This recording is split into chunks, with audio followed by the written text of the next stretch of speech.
All right, people. We are live and welcome back. I'm back because I was off last week and I was not off the week prior. I wasn't the host. It was Sir Justin over here, but I'm back as the host, even though I don't really like saying the word host around here. But you get what I mean.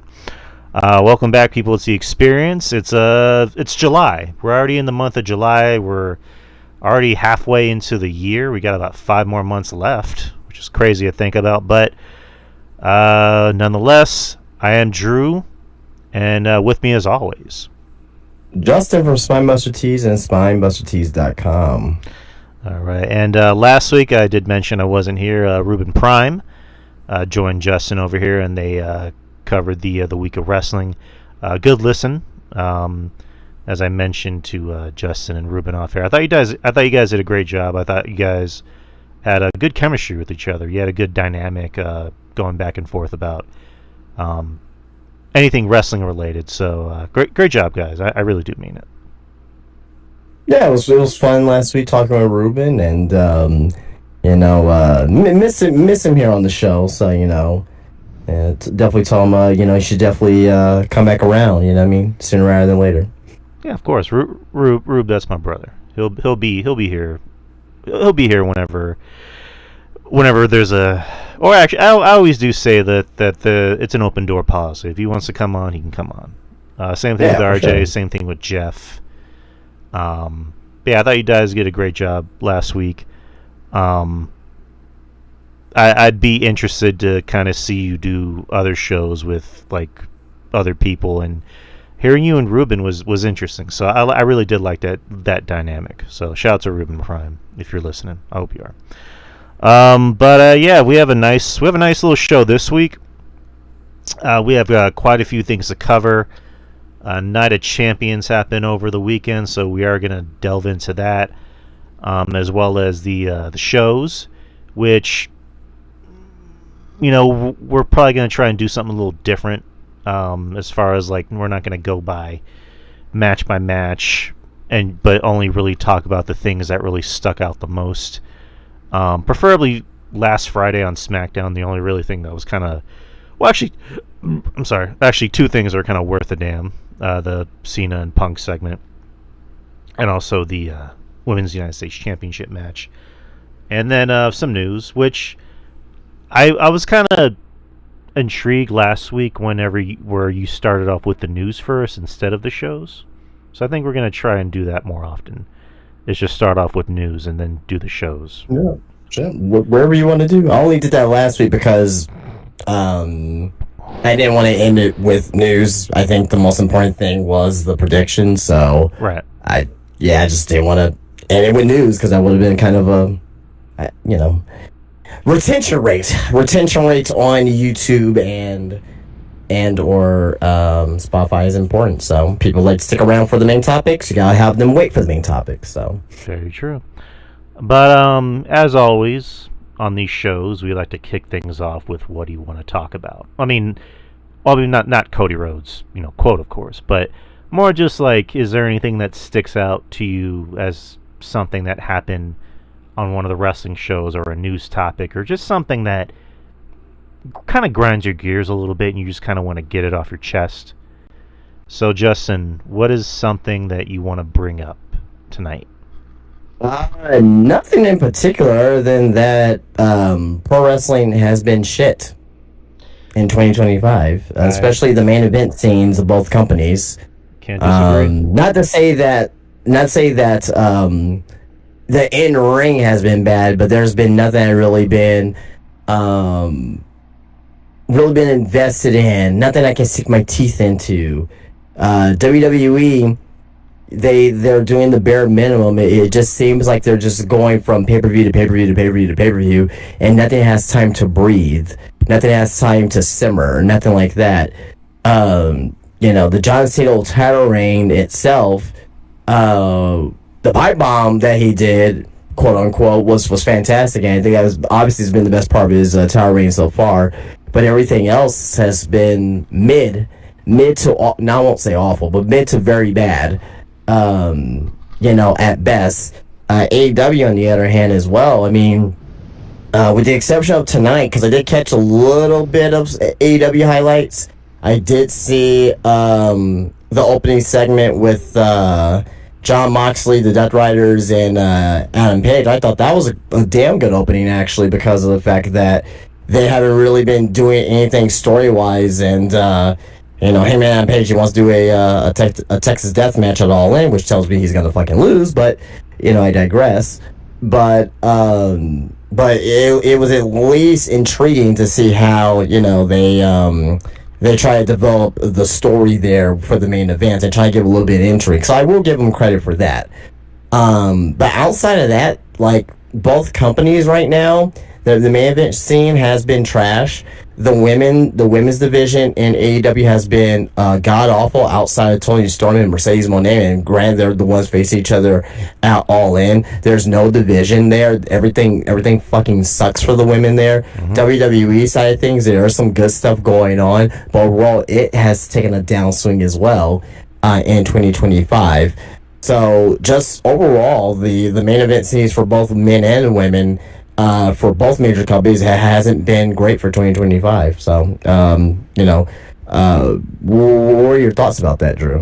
No, I wholeheartedly agree with you. I mean, we've had this conversation before. Like, this wrestling is just not good this year, and I think a lot of it has to do with, and WWE kind of plays a big part in it, where TKO went from being like, let's present it as more of a sports-based presentation, to more content, more pay-per-views, more blah blah blah, and it's just like it's just not working, because like we all need a break from these pay-per-views.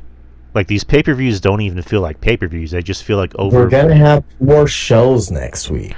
I know. And that's Smackdown. That is Saturday Night's Main Event. That's Evolution, and that's All In. And then you have SummerSlam being 2 nights, which I don't like at all. I mean, I was already okay. I'm already not even that crazy about WrestleMania being 2 nights, but it is what it is, because WrestleMania. So I'm like, all right, cool. But I'd much rather have WrestleMania 2 nights than I'd rather have 2 nights of 4 hours each than fucking 8, 9. I'm not fucking watching WrestleMania till fucking 1 a.m. Right. That's what people complain about AEW pay-per-views.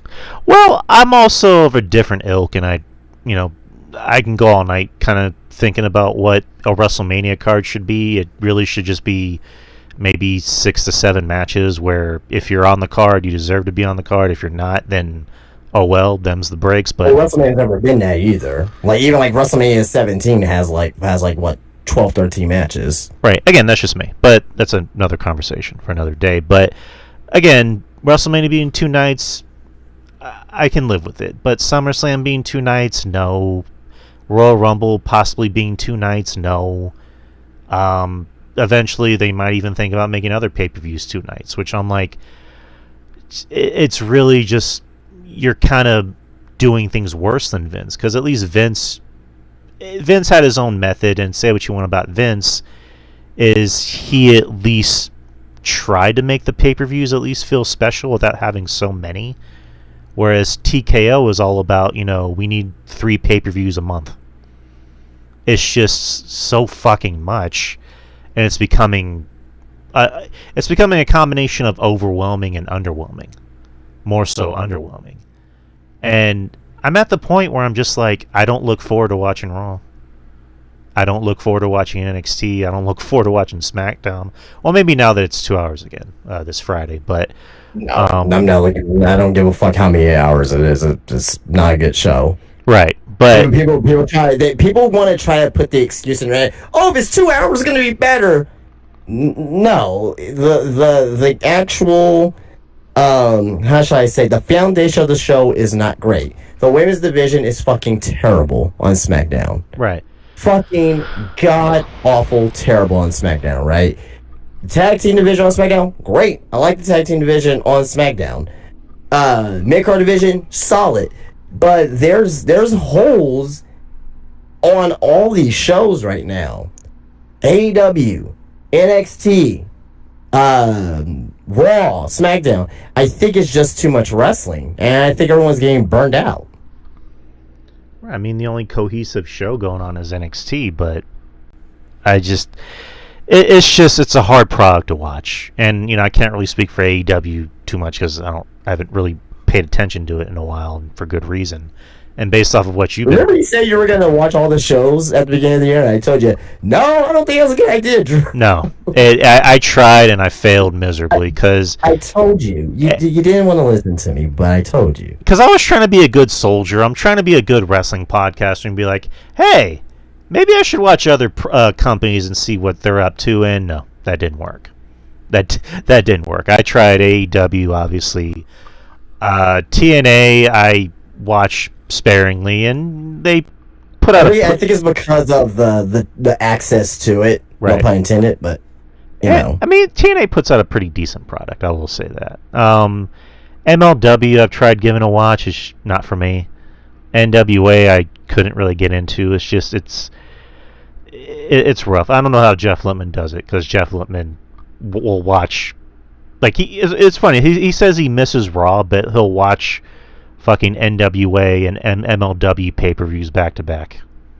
Like that's just. Well, I mean, I'm not gonna shit on people if they like something, right. Or. Oh no, I'm not either. It's more just like, how do you do it? Like, this is just insanity to follow everything. That's kind of what I meant. Yeah. Not so much as like you like it, more just like how are you following all this like at the same time. Gotcha. But shout out to Jeff Lippman, by the way.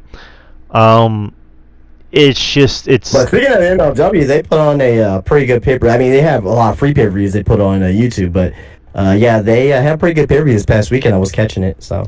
Yeah, Jeff was actually at the most recent pay-per-view. So. Yeah.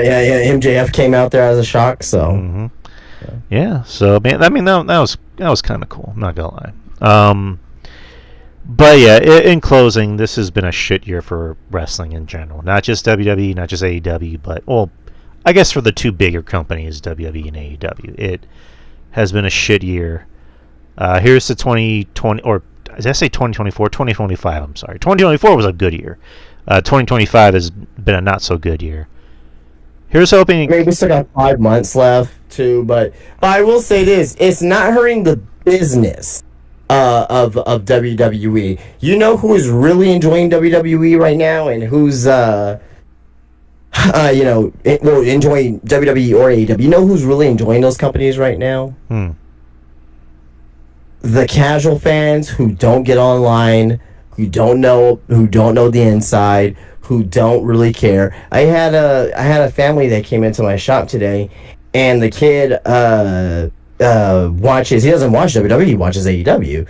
And the reason why he watches AEW is because that was the first wrestling promotion that he's seen, and that's the one that he's sticking with. He's like 7 years old. Right. So like that's his thing. He watches AEW, right? Mm-hmm. Just because that's the first wrestling thing that he seen. I don't know if he like went to the channel, he saw people fighting, and he was like, "Oh, this is cool. I'm gonna watch this." So it could have been something as simple as that. So the people who are not playing right now are the people who are not in this space or part of the IWC or have a Twitter or in the news or anything like that. It's the people who just watch the shows and that's it. And it's kind of like a 90s mentality, a early 2000s mentality, where you watch the show, you see the end of the show, and you get excited to watch the next show the following week. So.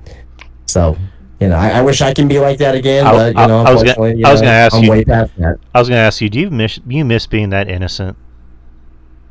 To a certain extent, yes.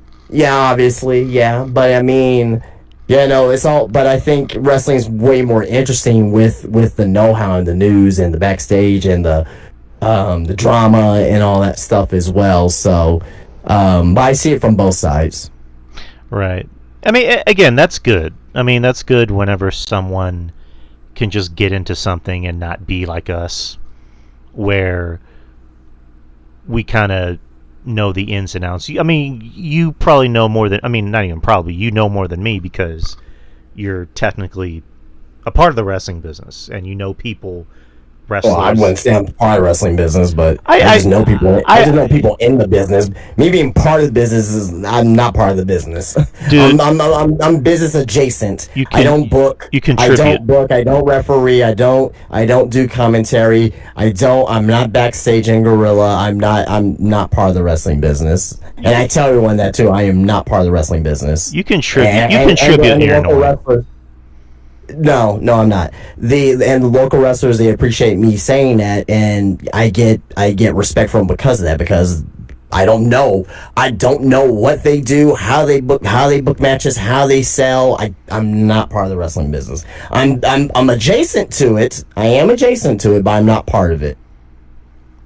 So, okay, I was gonna think of something just witty to say, but I don't know if it goes with what we're talking about. But okay, okay, yeah, all right, respectful, respectful enough. Like you're wrestling adjacent. You're not actually entrenched in the Right. business. But either way, like you probably have a lot more credibility than me as far as like the wrestling business goes. And Or whatever. but like to your point, it is almost refreshing and almost kind of a good thing to hear whenever somebody just doesn't really give a damn about, you know, Bleacher Report or Sportskeeda or Dave Meltzer, and they can just enjoy the show without knowing how the sausage is made, so to speak. You know what I mean? Like kids can just enjoy, like you said, AEW and just like it. They can also enjoy WWE and just like it. It's a good thing when as big of a fan. I mean, as I'm not really big of a fan of the guy. You know that, but Jey Uso, he sells merch and he sells sunglasses to kids. Like his audience is kids mostly, and that's Yeah, well, kids and adults, really. I get a lot of adults that buy my fucking Jey Uso T-shirt. So it goes both ways. Kids, yes, for sure, but there's a lot of adults that really like Jey Uso too. right. And then John Cena still has fans, and Rhea Ripley has a lot of fans that are little girls that look up to her and they love her. I Yeah, mean, yeah. I still love that video. Like I'm still a sucker for these kind of videos of that little girl running up to Rhea Ripley and she just like gives her this big hug and she's crying. Like I really did like that. I really do like that video when I see it. Um, and my niece, she also is a big fan of Rhea Ripley. So I do really love that side of the business of, at the end of the day, 9 times out of 10 it's not for us. It's for a different audience, and that's why it's working. And that's okay. I'm fine with that. Um, yeah, that was an interesting topic to talk about. I guess one thing I wanted to bring up, and I was kind of thinking of going on a rant, but I don't really feel like going on a rant, so I'm just going to kind of make it quick. All this like weird hypocrisy of people pointing out, and this is something you and me talked about on a show a few weeks ago, is Okay. the CM Punk Saudi thing where he decided to go to Saudi Arabia, and Right. kind of you mentioned John Cena, or I don't know if I think you suggested it rather than mention it, that it'd be interesting if John Cena used it in a storyline where it's like, oh, Right. if you want this title shot, you got to come to Saudi Arabia, you hypocrite. Right. And this has become just this thing for people that hate CM Punk, preferably like, who is it? Was it Wrestle Talk? Yeah, I believe it's Wrestle Talk. And just pretty much I anyone else that hates CM Punk, that just wants to look for any reason to shit on him. That goes, oh, he's a hypocrite. Punk sold out his values and blah, blah, blah. He's going to a country that, hates gay people and hates women, blah, blah, blah. You hypocrite. And it's like, what did you think was going to happen when CM Punk came back to WWE? It was going to happen. And also, and, of course, people want to bring up the tweet from 5 years ago where he told Miz, you go suck a, what is it, a Saudi blood-covered dick or whatever. And then him and Miz made up, and of course Punk brought that up when he did the was it the press conference in Saudi, where he brought that up and says, listen, nothing, it wasn't against the country, it was just I woke up in a bad mood and I decided to go after the Miz. So Do you actually believe that though? Knowing like CM Punk's values and like kind of like what he stands for and all that, do you think that it was just like, hey, just the Miz, I woke up and I just want to go after the Miz, or do you think that he actually, at one point, I'm pretty sure that had changed of heart since then, since he's went over there. I'm pretty sure he had a very positive experience over there. But I'm talking about at the time. Do you think that he really did believe that? I mean, I don't have to believe him, but at the same time, I can see where you're coming from. And I'll say this: Sami Zayn, similar situation. He refused to go to Saudi, and well, that's very different from the reason why Punk didn't want to go to Saudi. I mean, not really. He wasn't accepted in Saudi. Okay, all right. That's different. Punk didn't want to go to Saudi because of Saudi's like, of like the beliefs of Saudi and like how the government is, all that, and how they treat women over there. Sami Zayn could not go over there because of his actual, I won't say religion, but like his, I don't want to say race either, but his ethnic background, we'll say. And now he's like a hometown hero or a home country hero. Right. So I mean, he's undefeated in Saudi Arabia so far. Well, he's Goldberg over there. Oh, good God. Yeah, with Punk, I mean, do I believe him? In some ways, yes. In some ways, no. Maybe he's trying to be cutesy and play damage control in some ways. But I believe him when he went to the press conference and says, I have nothing against Saudi Arabia. No, I believe that part. Yeah, I'm talking about at the time of that tweet that he did it 5 years ago. I really think that he believed that Saudi was a bad place. Saudi Arabia was a bad place in 2020, and that's number one. But also number two as well. We see CM Punk, speak out against certain things that he has the right to speak out about, and he's definitely in the right about things. I think he went to where was it? Pittsburgh? Yeah. Wherever it was, Pittsburgh, and I believe it was for abortion or something like that, like an abortion rally or something to that effect. It was like King something. The word King was in it. Something like that, but I'm not 100% sure. But he was there this past week or Monday actually. So he believes in these things, and so he has strong beliefs in certain things. So that's what I'm saying. It could have been a very well possibility to me that back in 2020 when he made this tweet that he really did believe in what he believed about the Saudis at the time. I'm pretty sure it's changed since then, obviously, because of he's there and he seemed in good spirits the entire time and all that. So. Right. I think I don't really think that was really controversial though. I think the more controversial thing was him, him and Randy Orton, kind of like not paying attention to a kid before they go to the sign. I think that's a little bit more controversial than anything else. Which I've watched the tape. The security guard's hand was first, not Punk's. And again, it was just people that they hate CM Punk. They want to look for any reason to shit on him. Do you think that?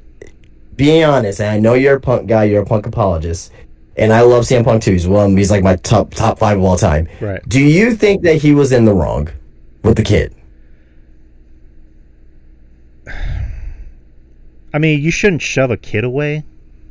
I mean, I wouldn't. Okay. I wouldn't do that. I wouldn't do that.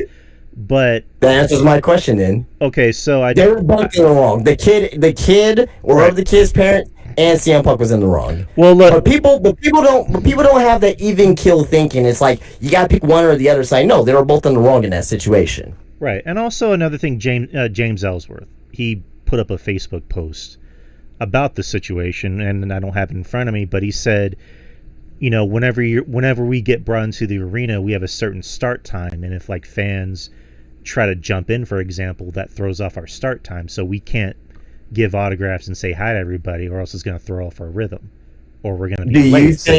Do you think that Punk in that situation? Because I think the kid had a phone, right? If I'm not mistaken.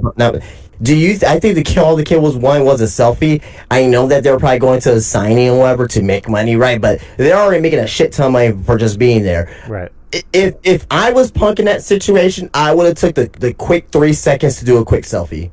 Well, and then it would have been a controversial topic. Well, didn't he find the kid later and apologize?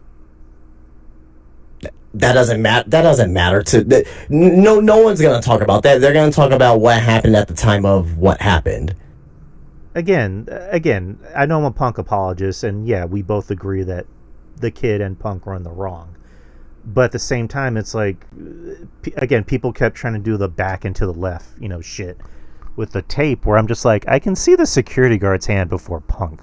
No, I don't give a fuck about the security guard. I'm talking like the security guard. I give two fucks about. I'm talking about you are a wrestling superstar celebrity. People come to see you. I give two fucks what the security guard did. Security guard did his job. That's what he's supposed to fucking do. So what? I don't know why people are be mad at the fucking security guard. That's what the fuck he's supposed to do.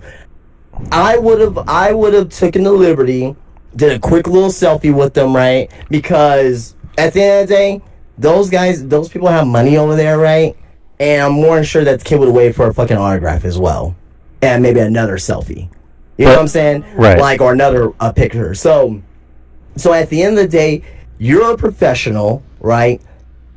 And I'm not saying that he was professional or he was not being professional, but you gotta, like, think about these fucking moments. And being that you're in that country for the first time and you already said shit about this country already, because this is before he even said anything, before he even did the apology. That happened, right?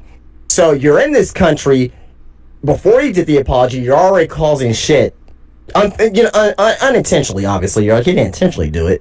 But you're already causing some type of shit because of that. So if it were me, I would have did the quick little 3-second selfie and call it a day. 3 seconds ain't gonna fucking throw your time off. I don't know. Again, I can see each situation working. But I can also see the side of, like, we gotta meet our mark, or else it's gonna throw everything off. 3 seconds. Is 3 seconds gonna make a difference, or 10 seconds gonna make a difference to some people? I'm not trying to agree or disagree with anyone. You notice, like, you're leaning with Punk, but that's fine. No. I'm not really leaning with anyone. I'm not disagreeing with you. I'm just saying, like, from each perspective, it's like, I always say you're either damned if you do or damned if you don't. That's true too. You know what I mean? Right. Like, Punk, slightly nudging the kid away.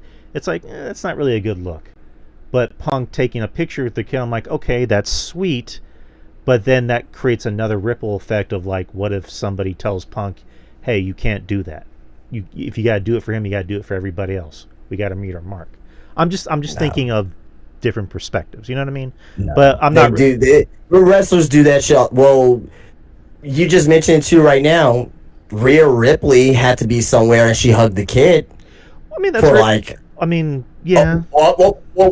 Okay. No. Right? I love that moment, and yeah, that was one of those things of, like, if anyone never saw the video, look it up. But, like, she's walking with security, and this kid comes up, and security tries to push the kid away, and Rhea just goes, "No, come here." So, again, just two different perspectives from two different people. Not saying one is right and not saying one is wrong, because I've never been in that situation where I'm famous, believe it or not, where I've had security, surround me and saying, hey, we got to meet our mark. We got to go. You can't take pictures with everybody. Or you got to take pictures with, everybody else. So, again, it's one of those things of, like, damn if you do, damn if you don't. That's kind of the best way to put this topic. But, again, all in all, just, the point I was trying to make was just people looking for any reason to shit on Punk. And not to say that Punk is this innocent little angel, because sometimes he kind of puts himself in that situation. But just... I think, I'll just end it with this here. What was the Punk hate? Probably, or warranted, yes. But also at the same time, I think I think there was opportunity for Punk there too. Right. And if people online can acknowledge that, then you're looking at shit with rose-tinted glasses, and you think everything's good. It's okay, CM Punk can't do no wrong. Rhea Ripley can't do anything wrong. John Cena can't do anything wrong. That's not the right way to look at it. Same thing is not the right way to look at it. It's like, well, fucking CM Punk is a fucking piece of shit. Rhea Ripley's a piece of shit. John Cena's a piece of shit. Cody Rhodes is a piece of shit. It's at the end of the day, I know I'm trying to be level headed, and there's not many people like me that approaches things level headed. But Right. God, the world would be a better place if people would do that. Right, and again, just to kind of close off with the topic I was having, is just whatever CM Punk does, whether it's good or bad, he's still gonna have haters. Whether it's people in the wrestling business, people like Brandon Thurston, who went out of his way to write a fucking article saying that CM Punk sold his soul, or whatever the fuck. Wrestle Talk saying that CM Punk is that was weird because Brandon Thurston, he never really engages in situations like that. So right. But I mean, I got nothing against Brandon Thurston though, because he's good at what he does. But I just figured out that was a little bit weird. But you know what? You know who came to CM Punk's defense? Ryback. I wonder why people are not mentioning that. Is it because I wonder why CM Punk fans are not mentioning that? Is because you still hate Ryback and because they're still beefing, but when he comes to defend your boy, you can't acknowledge that Ryback has defended your boy. Like, just saying.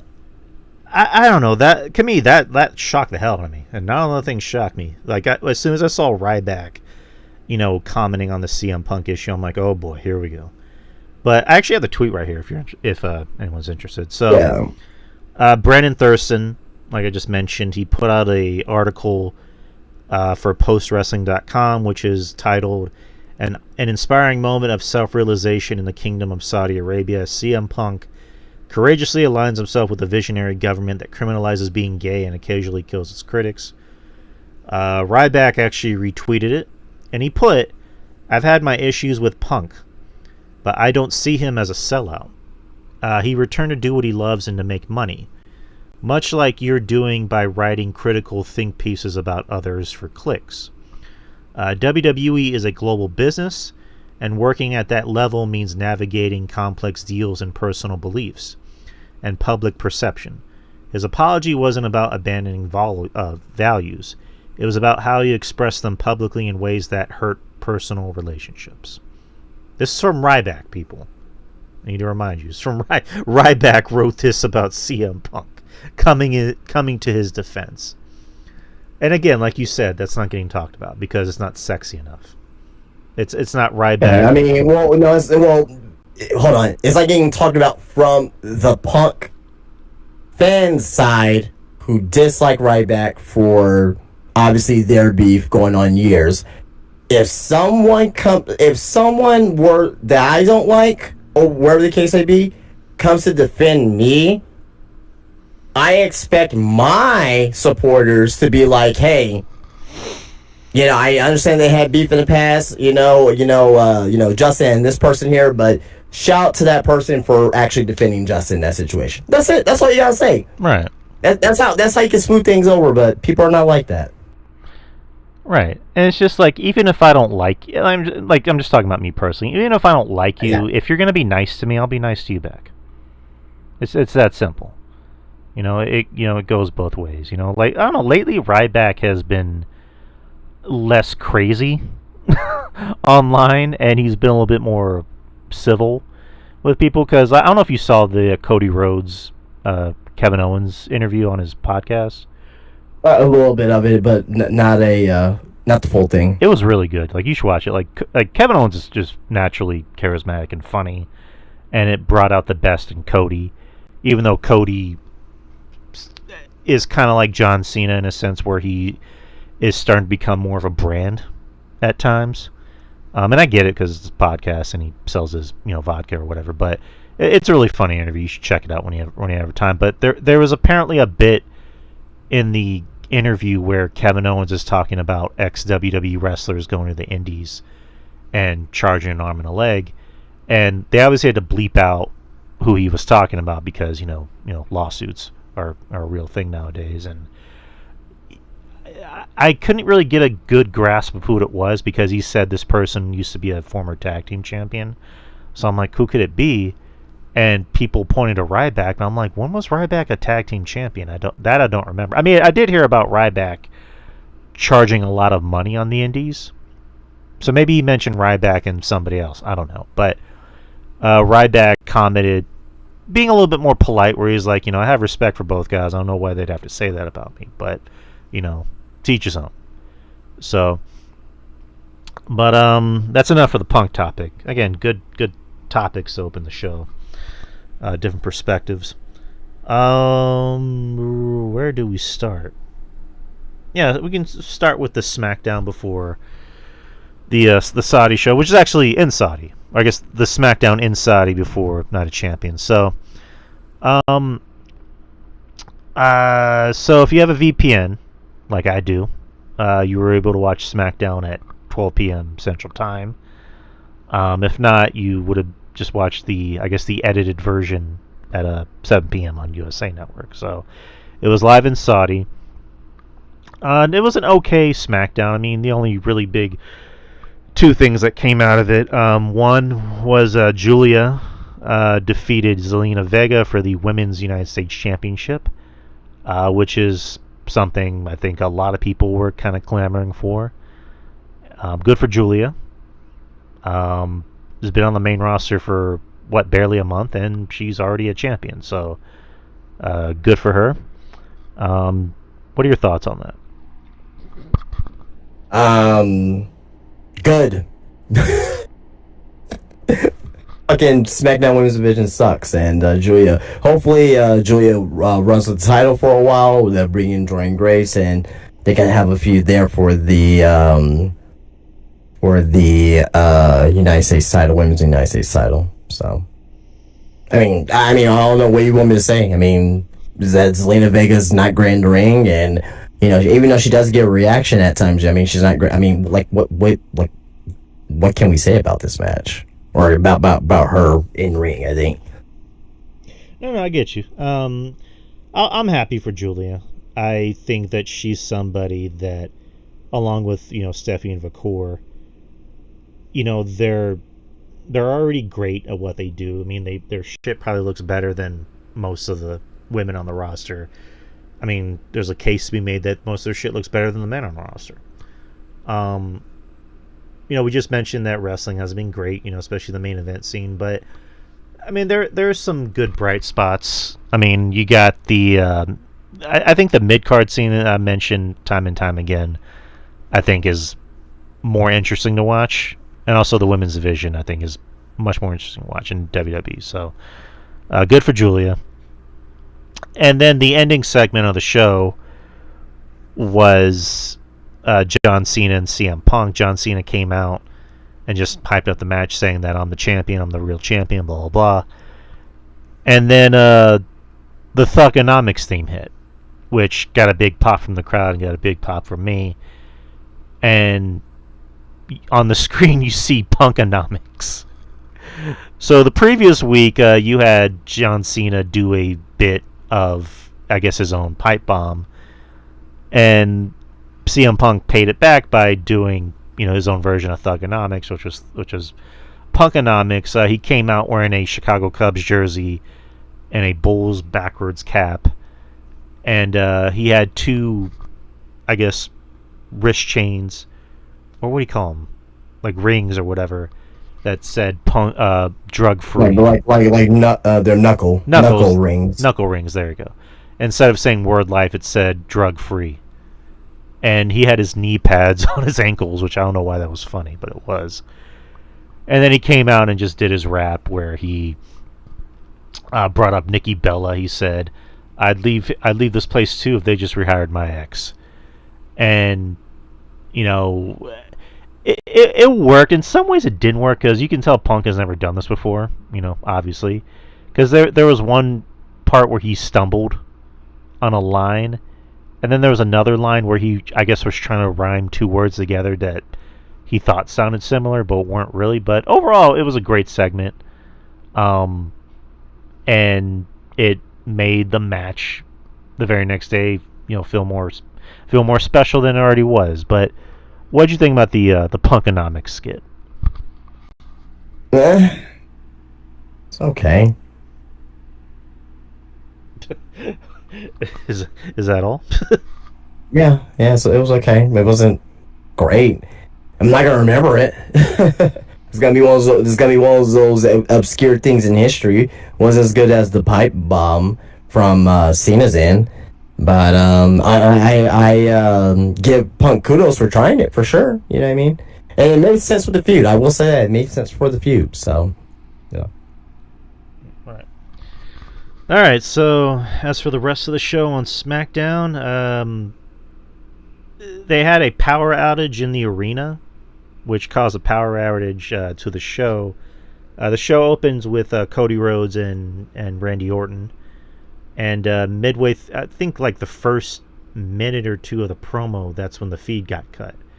And WWE did something kind of interesting where they found, I don't know if it was one of their rogue cameras or a camera in the audience, where they released that footage online, and it made the promo much more unique and interesting. So I thought that was pretty cool. And it was just, Cody and Randy setting up the match. And, I just mentioned that Sammy's like a hero in Saudi, and so is Goldberg. Randy's like a fucking rock star in Saudi. They really love chanting his theme. And it's like, it almost gives me goosebumps a little bit. Yeah, Jimmy Uso versus JC Mateo, with Mateo winning. We just talked about Zelina Vega and Julia. And then there was a segment with who the fuck was it? Jade Cargill and Asuka hyping out their match. DIY versus Andrade and Rey Fenix. Andrade and Rey Fenix got the win. You had the Street Profits, who are the tag team champions for SmackDown, versus the Wyatt Six. That ended in no contest. That was a terrible fucking match, by the way. It certainly was. Looks like Ron Killings and Aleister Black are going to feud together. After Ron Killings interfered in Black's match last week, to which Black gave him Black Mass. And then in the back, Damian Priest gets in his face and says, "Yeah, I hope you feel proud of yourself." So it looks like Priest and Black are going to feud pretty soon. Maybe SummerSlam.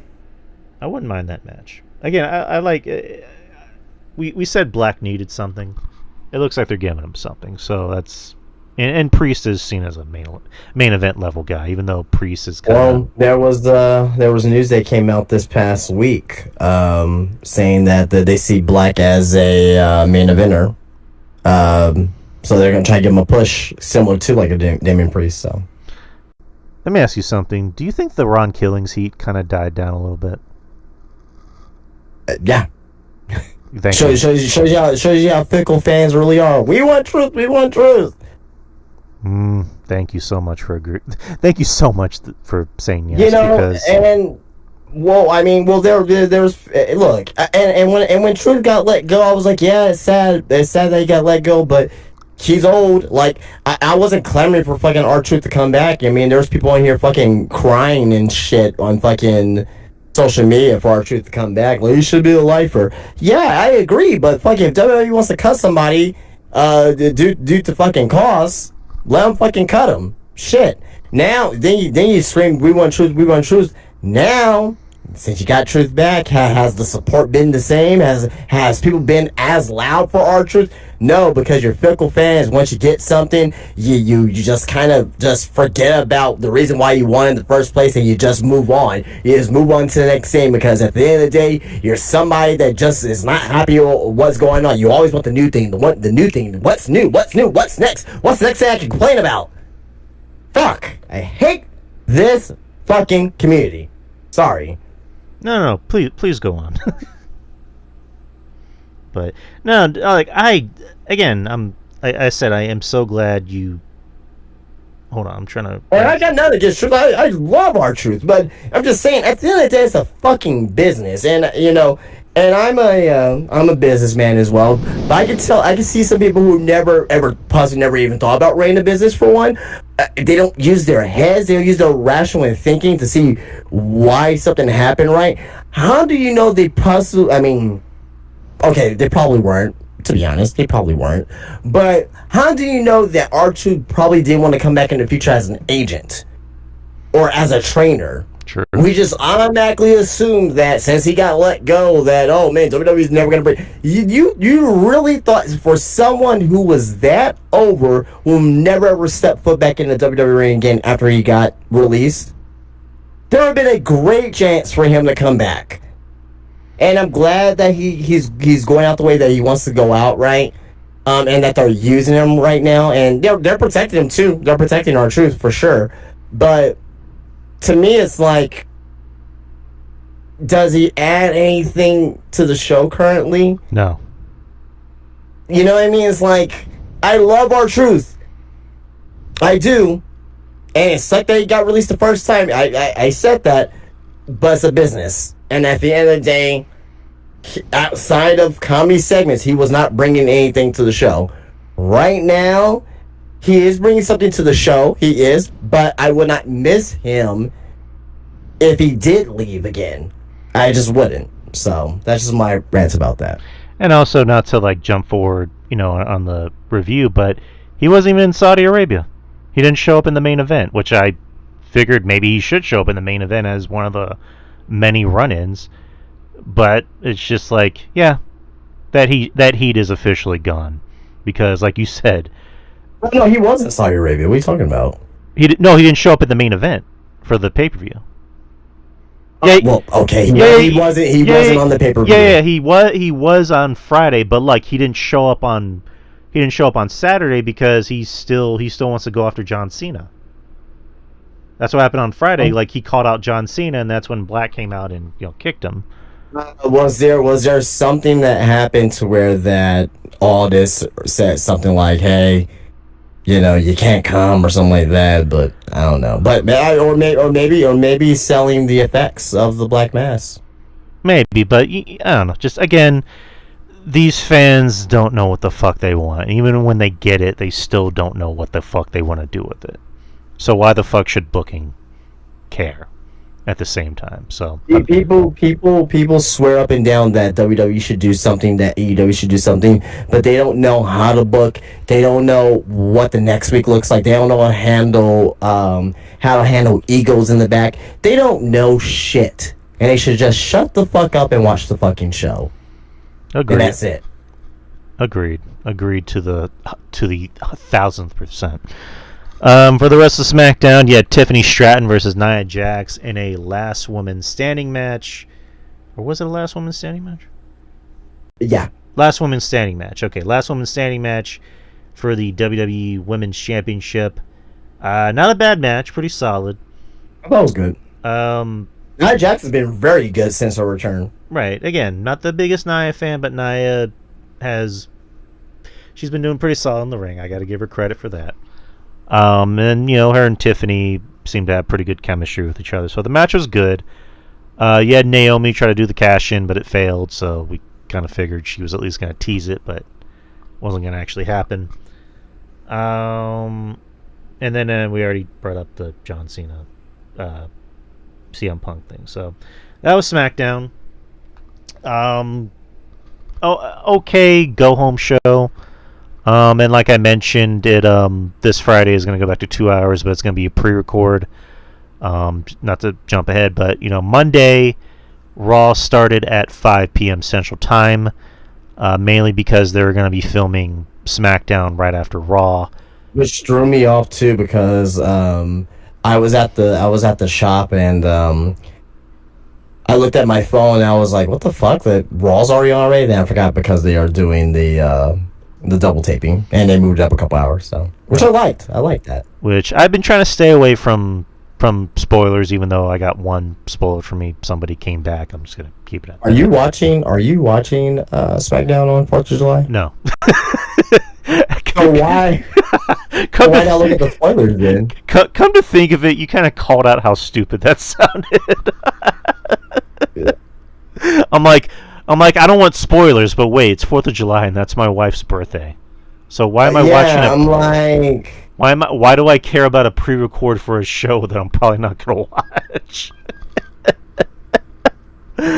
Oh, man, I love you, Justin. I do. But yeah, let's talk about Night of Champions. Night of Champions was the next night in Saudi. in the Kingdom Arena, and overall, I gotta say, the show was not very good. It was not a very good show. I mean, aside from some bright spots, it was kind of a typical Saudi show where it's like half a overproduced, house show, even though they don't really do house shows anymore, and just almost like bad Raw in some ways, and some bad AEW stuff. But let me just bring up the card real quick. So you had Cody Rhodes versus Randy Orton in the finals for the King of the Ring tournament, with the winner facing the whatever world champion of their choice. Preferably you have two SmackDown guys, so they're going to go after the WWE champion. I thought the match was good. Yeah, it was a solid match. It was, probably without a doubt the best match of the night, maybe the best thing of the night overall. Yeah. I did think it was interesting. I don't know, maybe this was me that noticed this. Maybe it was by design. Maybe it was to throw us off. But Cody working kind of heelish in the ring. Doing things. Well, no, I don't know about that. Maybe it's just something I noticed, or maybe Cody's just being more aggressive. Because Cody did mention when he came back, I'm never gonna make that same mistake again with Cena. So I don't know. Maybe that's to throw us off. Maybe I don't know. But working a little aggressive in the ring, going after Randy's hurt leg. Randy, of course, doing Randy things. There was a point in the match where Randy is going for the punt kick, and he has second thoughts, but decides to do it anyway. But Cody covers it. The crowd seemed very pro Randy. Not as big as Cody fans. Not as big as Cody though. To kind of jump ahead, towards the end of the match, Randy decides to take off the padding from the ring apron and tries to throw Cody into it, but then Cody pushes Randy's injured quote-unquote ribs onto the exposed turnbuckle, and then does the crossroads run through three. While he's giving his acceptance speech, so to speak, or his victory speech, you see Randy outside just covering his ribs, looking pissed off. And again, this is just something I noticed. I don't know if it was by design or maybe Cody thinks he's being a babyface, where he's just, saying like, I wouldn't be able to do this without Randy Orton. Randy Orton's awesome. Don't you think he's awesome? Give a round of applause for Randy Orton. And Randy's just like, fuck you, and just walks away. No, I think you're looking at this all wrong with Cody Rhodes right now. Again, this is just how I noticed it. So what do you think, your thoughts with this? What do you think the ending development is going to be for that? I mean, I think what's going to happen is, Randy's going to be the heel, which, fine. But it's like, if 45-year-old Randy Orton goes heel, people are still going to cheer him. Because people are starting to kind of turn on Cody now. I think the money is in Cody being a heel. And you think that people are turning on Cody? I mean, that crowd. You are. Are you turning on Cody? No, I like Cody, but I think Cody needs to be a heel. Why? I think the money's more in him being a heel now. Where's who's gonna be the big baby face? I mean, you got Randy. One, you have CM Punk. That could be a Mania main event. Okay, CM Punk, I'll give you, but not a. To your point, how old is Randy Orton again? I believe he's either going to be 45 or just turned 45. That's your top baby face in the company, then, or one of the top baby faces in the company. Oh, if Cody goes heel. But what's the point in a 45-year-old Randy being a heel when people already cheer him? I think Randy as a heel is more natural for him as a character. Right. Okay. He's always been a better heel than babyface. Okay. I mean, yeah. Is that accurate or I don't know. No. You're right. People identify with Randy Orton more as a heel than a babyface. No, you're right. I mean, even when Randy's a face, he still acts like a heel. So no, you're right, and that's more than likely where it's gonna go. I'm just saying mainly because Cody's been very vocal about if he's gonna be a heel and how long he's gonna be a face. So I mean, I'm not saying that Cody will never turn heel. I'm pretty sure he will turn heel, but in the future. But you gotta establish somebody that's gonna be okay. I'll put it to you this way, and you're not gonna like this whatsoever. Cody heel, right? Mm-hmm. Let's say you turn heel. So your top baby faces is CM Punk and Jey Uso. Yes. And you think a program with Cody and Jey Uso over a world title will? I know that probably will make money. So I'm not that naive. But is that something that you will want to see? Maybe not me personally, but I think from a storyline perspective, it makes sense because people love Jey, and the heat that Cody would get from beating the ever-living dog shit out of Jey, and then like breaking the yeet glasses in front of kids, like that's money right there. Like, so Cody Rhodes, your top merch seller, or one of your top merch sellers, you decide to turn him heel. Again, that's why I'm not booking the show. I'm just saying it looks like in the future we're heading down a Cody heel turn. I believe that, but I don't think it's gonna happen anytime soon. And I might be wrong. I may be wrong. And I can admit if I'm wrong, I'm wrong. I'll just say I'm fucking wrong. I'm not 100% right. I'm just thinking from an aspect of like why should they do it other than I just want to see Cody heel. Well, I want to see a lot of people turn heel and babyface, and I want to see Carmelo Hayes be fucking world champion. Am I gonna get that shit anytime soon? No. Well, no, I'm not saying I want Cody to be a heel for the sake of being a heel. I'm saying the way it looks in the future, we're getting a Cody heel turn. Is it going to happen? So what's in the future? Like, define future. If I had to guess, if I had to think of something that would probably make more sense, next year at Mania or around Mania time. Okay, I can kind of live with that because I have no idea what the fuck they're gonna do at WrestleMania this year. I don't really know what direction they're gonna go in, what kind of story they're gonna tell. It's very muddied right now on that, so I don't know. I have no idea. Right. I mean, the only match that kind of looks like it's going to happen is Sami is going to be in the world title picture against probably Seth. I don't even know if that's going to be. I know I mentioned that, at the very beginning of this year, but I don't even know if that's going to be the case right now. So. Well, I mean, they've been very upfront about, Sami, like, Cross saying, "You're never going to be world champion. You're never going to be world champion." And I'm like, okay, I mean, is he going to be world champion? Like, is that why you're mentioning it? So, as far as, like, the WWE title picture, obviously, Cena's going to be long gone before that. I mean, you can do Cody and Punk at Mania. That could be a match. You could. Yeah, I mean, that'll be something, and maybe that'll be a way to turn, Cody heel, maybe. I don't know. So that could be something, but I say that mainly because the past 2 years, the Raw leading up to Mania, the Raw leading up to Rumble, is you've had CM Punk and Cody close the show. You had that 1 year. I mean, that's a coincidence. I don't know if you can go make gospel off that. I mean, 2 years in a row. That's kind of. They're smoke. So you think that WWE has unpurposely done that because they know that they're going to have a WrestleMania match with each other this year or next year? I mean, where there's smoke, there's fire. That's kind of silly. I don't know, dude. Like they've been kind of telling a story with those promos. They have been, yes, and they even said backstage. I'm surprised you didn't mention this yet.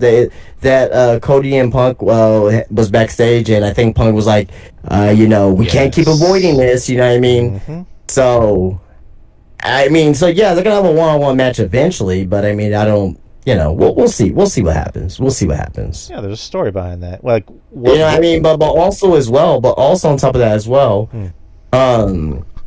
I see Seth Rollins going into Mania as champion.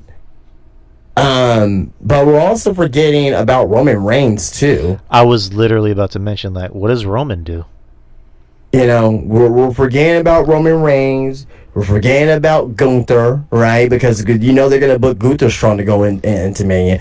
We can have a wild card person there that can make an ascension. Someone like not Bronson Reed, but Braun Breaker, right?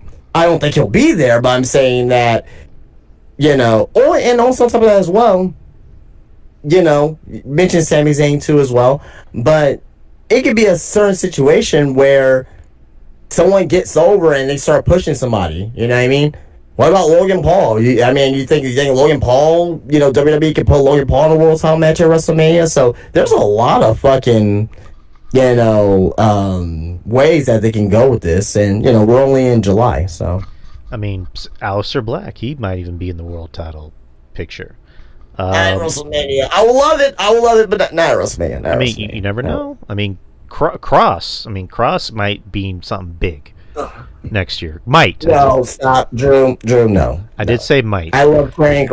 You okay? Not world title. Not world title. I didn't say world title. I said big, something big, whatever that is. I don't know. Okay. You know, he might be in a big program. I was about to get on you there for a second. He might be in a big, program with someone big. That's what I meant. But yeah, as far as like world titles, kind of seems like Sammy is heading there because they're leaving little breadcrumbs. Yeah, I think that's something that may happen. Yeah. For the women, there's one I've had in mind, and I don't know how you feel about it. Rhea Ripley versus Stephanie McCool. Stephanie McCool and Rhea Ripley. No, I think they may do maybe Rhea and Bianca 1-on-1. Oh yeah, they've been waiting to do that match forever. Well, Stephanie McCool, I wouldn't mind Rhea and Stephanie McCool for sure. I think Stephanie, she's obviously popular and they love the shit out of her already. She can be a strong. I didn't definitely see it in a world title match for sure. I think it may be a multi-woman match though. She could possibly win the women's rumble. Or she's one of the picks for the women's rumble. So we'll see. Look, I'll be honest with you right now, man. If Roxanne Perez wins a women's world title, it's gonna be Liv Morgan versus Roxanne Perez. Yes. Because Liv is gonna come back and it's gonna be around Rumble season, and she's gonna win the fucking Royal Rumble, and that'll be her first time winning the Royal Rumble as well. And she's gonna come back to a huge babyface pop on levels of Rhea Ripley, maybe even bigger. Who knows? Mm-hmm. Yeah, I mean it's an unfortunate coincidence that she got hurt, or an unfortunate, I guess, happy accident is the best way to put it. Yeah, sure. She's the hottest she's ever been as far as like a character, and she's putting on good matches. Then she got hurt. Now that creates this great opportunity for her to come back at the Rumble and win it, and then have this great match with Roxanne. Roxanne has to be champion though. Yes. If she's not champion going into Royal Rumble or anything, I don't see Liv Morgan winning. And also as well, it doesn't have to be for the world title either. Why not Stephanie can't win the Intercontinental title at a match at WrestleMania? That'll be a great spot for her as well. First year, win the mid card belt. I don't know. We'll see. I would love to see somebody like maybe Becky Lynch versus Stephanie. That'll be a great match, I think, for WrestleMania for the Intercontinental belt. I mean, that might even happen before the end of the year. Oh, that's true. Yeah, so that's true. Yeah. But WrestleMania, we usually don't really hear about any rumblings until probably November, December. As far as Survivor Series, yeah. As far as what plans go. Survivor Series will be in San Diego, and they're bringing back War Games. So we got that. As for the rest of Night of Champions, we were talking about so much with we got off track talking about WrestleMania, but that match happened. You had Rhea Ripley versus Raquel Rodriguez in a street fight. Um, I didn't think the match was that bad. I thought it was pretty decent. I do think it's kind of funny. I don't know how you feel about this, that the women still have to cover up, but it's almost like it backfired on them because they still came out wearing like latex and leather. And I think they always have. They always have been wearing it over there in Saudi, though. No. But I think that the kind of clever irony of it is like we want to cover up women because blah blah blah, and so you have them come out in latex and leather, and it just made them look even sexier. I mean, I wasn't looking at it like that at all, but sure. Again, I think if that's what you think, sure. I wasn't looking at it like that. I just think it's funny. Anyways, the match wasn't that bad. It was pretty decent. You had Roxanne Perez. She came out for the interference, but still didn't matter. Rhea Ripley got the win. Rhea Ripley, another big star in the company. But what did you think about the match? Very good. I thought both women put on a hell of a match, especially the couple table spots we saw there, especially the riptide off the balance table there. So yeah, that was good. Next is you had Sami Zayn versus Karrion Kross. Kind of a funny story heading in for Kross is apparently he was accused of not taking a lot of back bumps, which is why WWE doesn't push him, and he kind of laughed about it, which... Yeah, no, that was fucking retarded. Which, like, the only back bumps he'd take... Never mind. But, this match was added, if anyone doesn't know, it was added last second, because Dom actually legit has a injury. I think he has bruised ribs. He's not injured. Okay. He's not injured. He had a doctor's note on Monday. He's not. I know. No. I'm just being silly. But this match was added, and good for Kross. Kross. This is the first singles match that he's had on a PLE since 2022, and that was at a Saudi show. Was that the one against Drew McIntyre? Yeah, that was the cage match. Yeah. At Crown Jewel. So, and again, Sami coming out, to a hero's welcome. And the match was good. The best match I've seen from Kross in a while. Kross took bumps. I mean, it's the only match you've seen from Kross in a while.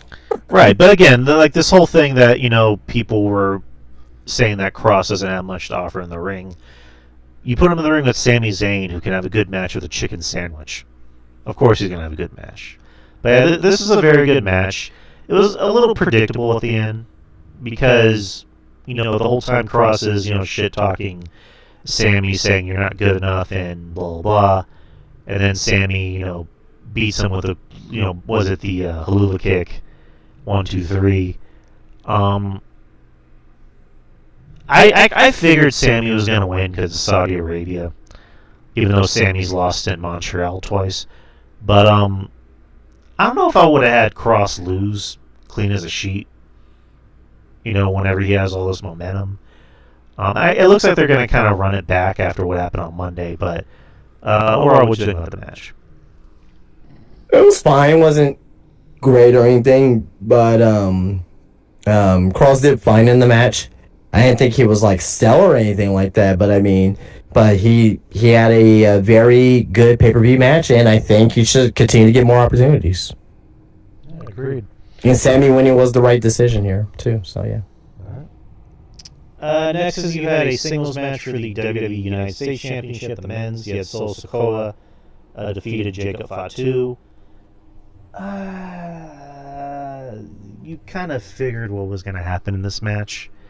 The match itself I didn't think was particularly good. I don't really put that on Jacob. Jacob, to me, is... If we're talking about everybody in the Samoan family, he's the better worker.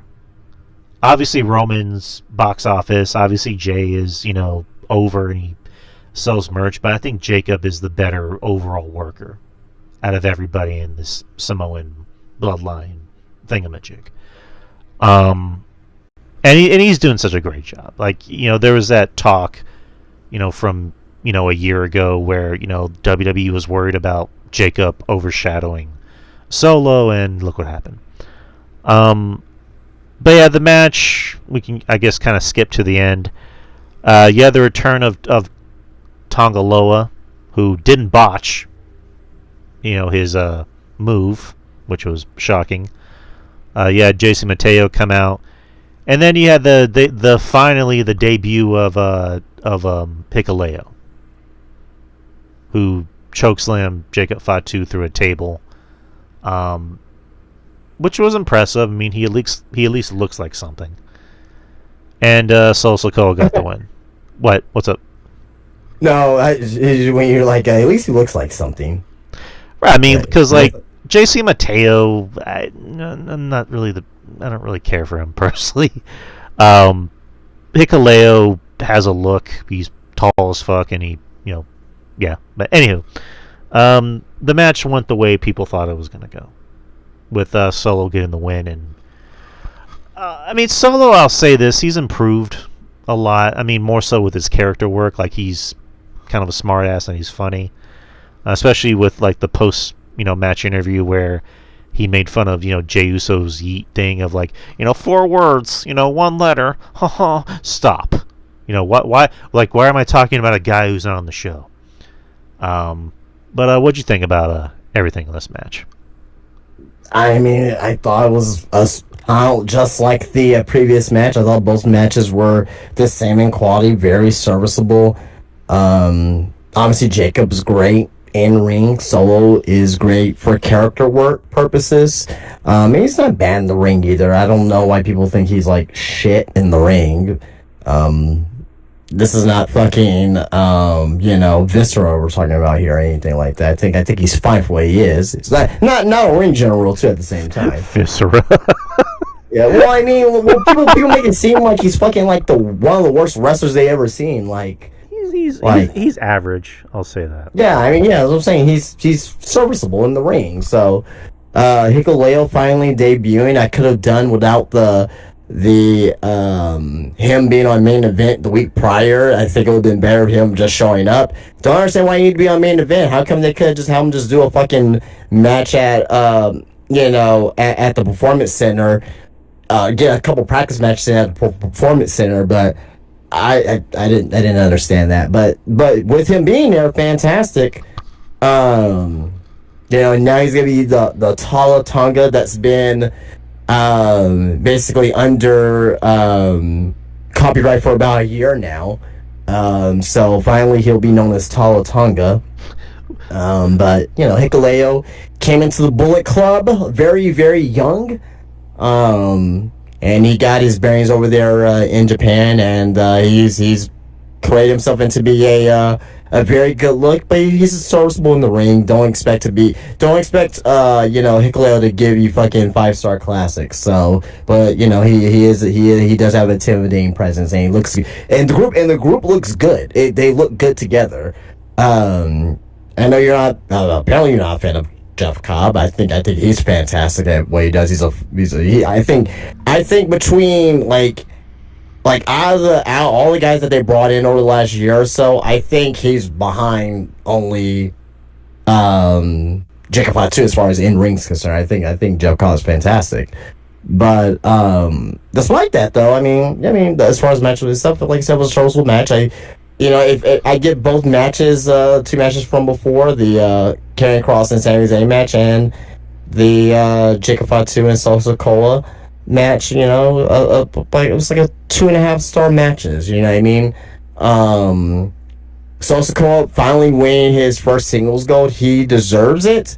He put in a lot of hard work, and obviously he's been there since the peak of the Bloodline storyline, and he's doing his own thing here with the Bloodline. You know what the Bloodline is, and I mean you're not gonna understand this, but some people will be out there saying the Bloodline is, well, no, probably Judgment Day. Judgment Day is more like Bullet Club. Judgment Day is more like Bullet Club. I probably will say, where you have all these different iterations of the group, but Bloodline, I mean, they're getting close to that territory too. So. I like Weems in the chat saying, "You mean tall ass Tonga?" So I thought that was yeah, sure. Yeah. Yeah, man, these fucking Samoans slash Tongans, they're just showing up out of nowhere. Like there's so many. We still got more. We still got Zilla out there. Zilla. You know. I'm sorry. What happened to Lance? What didn't Lance on Hawaii get signed? No, not. I don't think he officially got signed. I think it was just rumor that he was looking to be signed, but I don't think he actually got signed. All right. At least from what I understand, I may be wrong about that. Rams fan put never too late for Manu. Oh God. And then Roman just had his 6th kid, so there's gonna be more of them. There's the Tonga twins. They're gonna bring those in pretty soon. I'd be more interested to see Zilla. That's my. Yeah, I just think it's too early to bring him in, man. Like, let the guy develop on the indies. Everyone wants to see him, like, but, like, let this guy, like, develop. You know, if anything, take him to NXT first. Don't pull him on the main roster. You got something up for failure that way, in my opinion. You know what I mean? No, I get you. Because when did the guy start? He started, like, barely last year, right? He's been wrestling for about, like, 3 years, I want to say. Okay, hold on. My fire alarm's going off. All right, never mind. They're cooking, so that's why it's going off. If anyone could hear it. But to continue with the rest of the show, you had the Queen of the Ring finals. Jade Cargill defeating Asuka to become the Queen of the Ring. I think this is where I start to kind of zone out of the show. Actually, more so the previous matches where I started to kind of zone out. This is where I really wasn't paying attention. Jade, I don't dislike her the way most people do. Obviously, she's someone that I think, to her credit, or maybe discredit, she was getting the wrong training, in AEW. And I don't know, I don't know why, even in WWE, she's shown a little bit improvement, yeah, but it's just something still isn't really clicking for her. I said this from day one. Mm-hmm. For the people who were cheering about Jade Cargill being in WWE, but yet booing her in AEW, I told you that you're going to get the same exact Jade Cargill in ring. And at first we were like, oh my god, she's amazing. She's been doing the same shit the entire time. All of a sudden, since she's in WWE, she's amazing now. Now, since she's been in WWE for a little bit over a year now, or going on 2 years, Jesus Christ, going on 2 years now it's like, oh man, Jay's not really that good. She has not improved. She's a look, she's a presence, she's a special attraction. You know what I mean? She's very charismatic, right? Those are all great things for Jade, but when the bell rings at the end of the day, I can't expect her to put on something great for 15-20 minutes without being like a triple threat match or a fatal 4-way or a tag team match. A one-on-one match, I just can't see it. I don't care about what she does in the ring.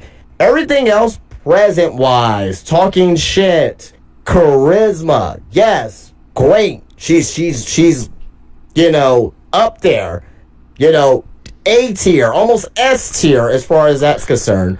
But as far as in-ring wise, wrestling match wise, remembering spots, things of that nature, she's a D tier. Yeah, it's just the way it is at the end of the day. Yeah, you're right. 1000% right. Weems in the chat says, was that Weems?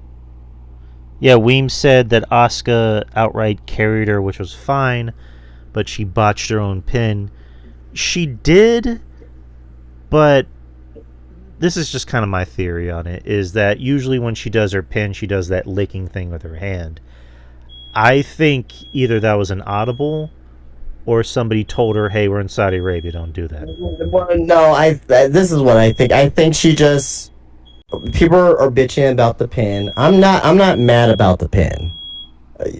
if that's the main thing that you're complaining about, then you're complaining about the wrong things. Then she was just a little bit off balance. Like you mean to tell me that sometimes when you wake up and walk in the morning that you're a little bit off balance, or sometimes you trip on a curb, or sometimes you miss a step going up the stairs. In your house. We all make mistakes sometimes, right? So that was a little bit of a mistake. That I'm just talking about the overall match itself. Her, not getting her foot placement right in the match. Her, forgetting spots. I'm talking about things that she does on a regular basis in her matches. When she does, the J and the pin, she usually does it flawlessly, right? For the most part, right? That one there was a little bit off center. I'm not upset about that. But everything else was, ugh. You know what I mean? The best thing that Jade did was coming out of Storm, which was a fantastic attire for her. Yeah, she really wants to be Storm. I mean, she definitely looks like Storm. I mean, like... If only she could act. I mean, you know what I mean? I mean, you got Cody Rhodes possibly playing Guile, and you got... Yeah. You got Roman Reigns looking to play Akuma in the Street Fighter movie. Yeah, give Jade Cargill a chance at Storm. When I saw that news report about Cody, I'm like, I mean, I'd buy it. I mean, he kind of looks like Guile. He looks like something out of a video game. So I don't know. We'll see. But yeah, this match wasn't particularly good. It was a vehicle to get Jade over, and Asuka, love her to death. I said it before, I probably would have wanted Roxanne to win. She probably would have been a better choice, especially with how it looks like they're pushing her, going forward. But, they love them some Jade. What can I say? Alright, so... Alright, main event. Main event is for the WWE Championship. CM Punk versus John Cena. This match went the way you thought it was going to go, but it somehow got worse. Let me preface by saying, I thought the match itself, before all the Gaga happened, I thought the match itself was serviceable. It was fine. It was fine for what it was. It was nice seeing CM Punk and John Cena in the ring. I mean, for nostalgia purposes, it's like, okay, this is the last time where we're going to see these two wrestle. Cool. And then the Gaga started happening. You had the ref bump, which... If there's one thing about wrestling I'm getting tired of, that I've been tired of for a long time, it's these ref bumps where they somehow get knocked into another dimension, and then they just show up when it's convenient for them. I mean, yeah, this has been happening, since the beginning of time with wrestling, but I hate them. The Charles Robinson bump, I adore Charles Robinson. The guy is 61, and the fact that he was able to sprint all the way down to the ring and just have John Cena level him. Again, good for Charles Robinson, which he talked about that bump. He said that he didn't even know John Cena was going to bump him. He was just told someone's going to come up. And it was John Cena, and he legit actually got knocked out. So, whatever. But, as per the rest of the match, you had Seth Rollins and his group come out, who decided to take their sweet time walking to the ring. Then you had Sami Zayn come out, and blah, blah, blah. Seth teases that he was going to cash in. That's why Charles Robinson came out. And then Cena and Seth had a face-off where, Cena's like, Seth is telling Cena this isn't about you. And then Cena's like, this has everything to do with me. And then they fight and blah, blah, blah.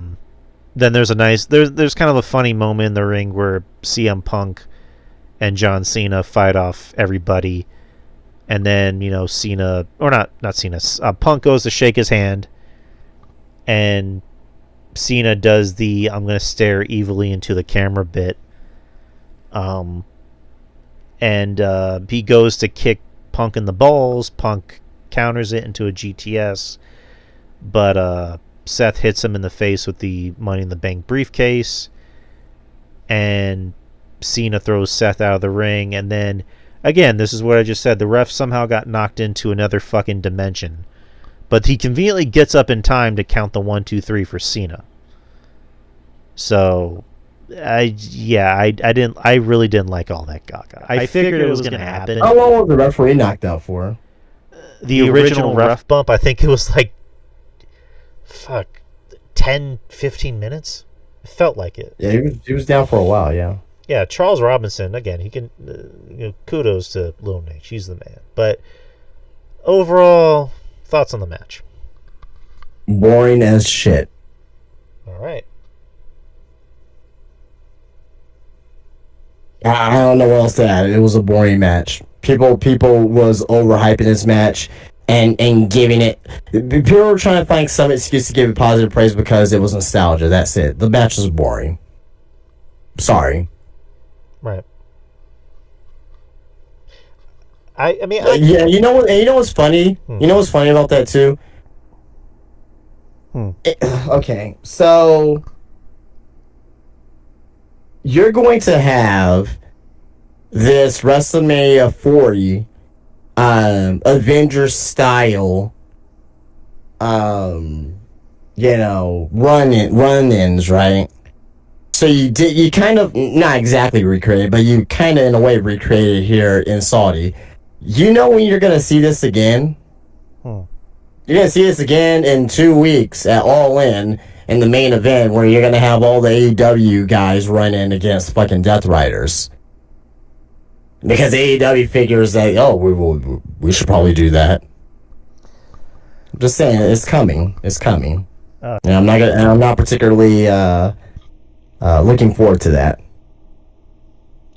Right. Again, like I mentioned, like I think the first, like the wrestling stuff, like in the first half of the match, I thought it was serviceable, but then everything else happened. It just really soured me on the match. The match was boring. The match was bad. Very bad match. Right. Okay. I mean, I won't go as far as saying like worst match of the year or not even worst match of the night, but it was like it was a boring match, but it wasn't the worst match of the show. I still think it was like a middle of the road match, but like just everything, like to me, it felt heatless to me. It had no feeling towards it at all. Right. No, I get where you're coming from. I kind of disagree in one way. I did enjoy the beginning of the match, but like I said, it was serviceable. But everything else after the match, especially with the ref bump, I just thought really solely the match to me. But that was Night of Champions. I give the show. I mean, obviously the Cody and Randy match was really, really good. Everything else after that just was kind of eh. I would say D+. I'm gonna give it a D+.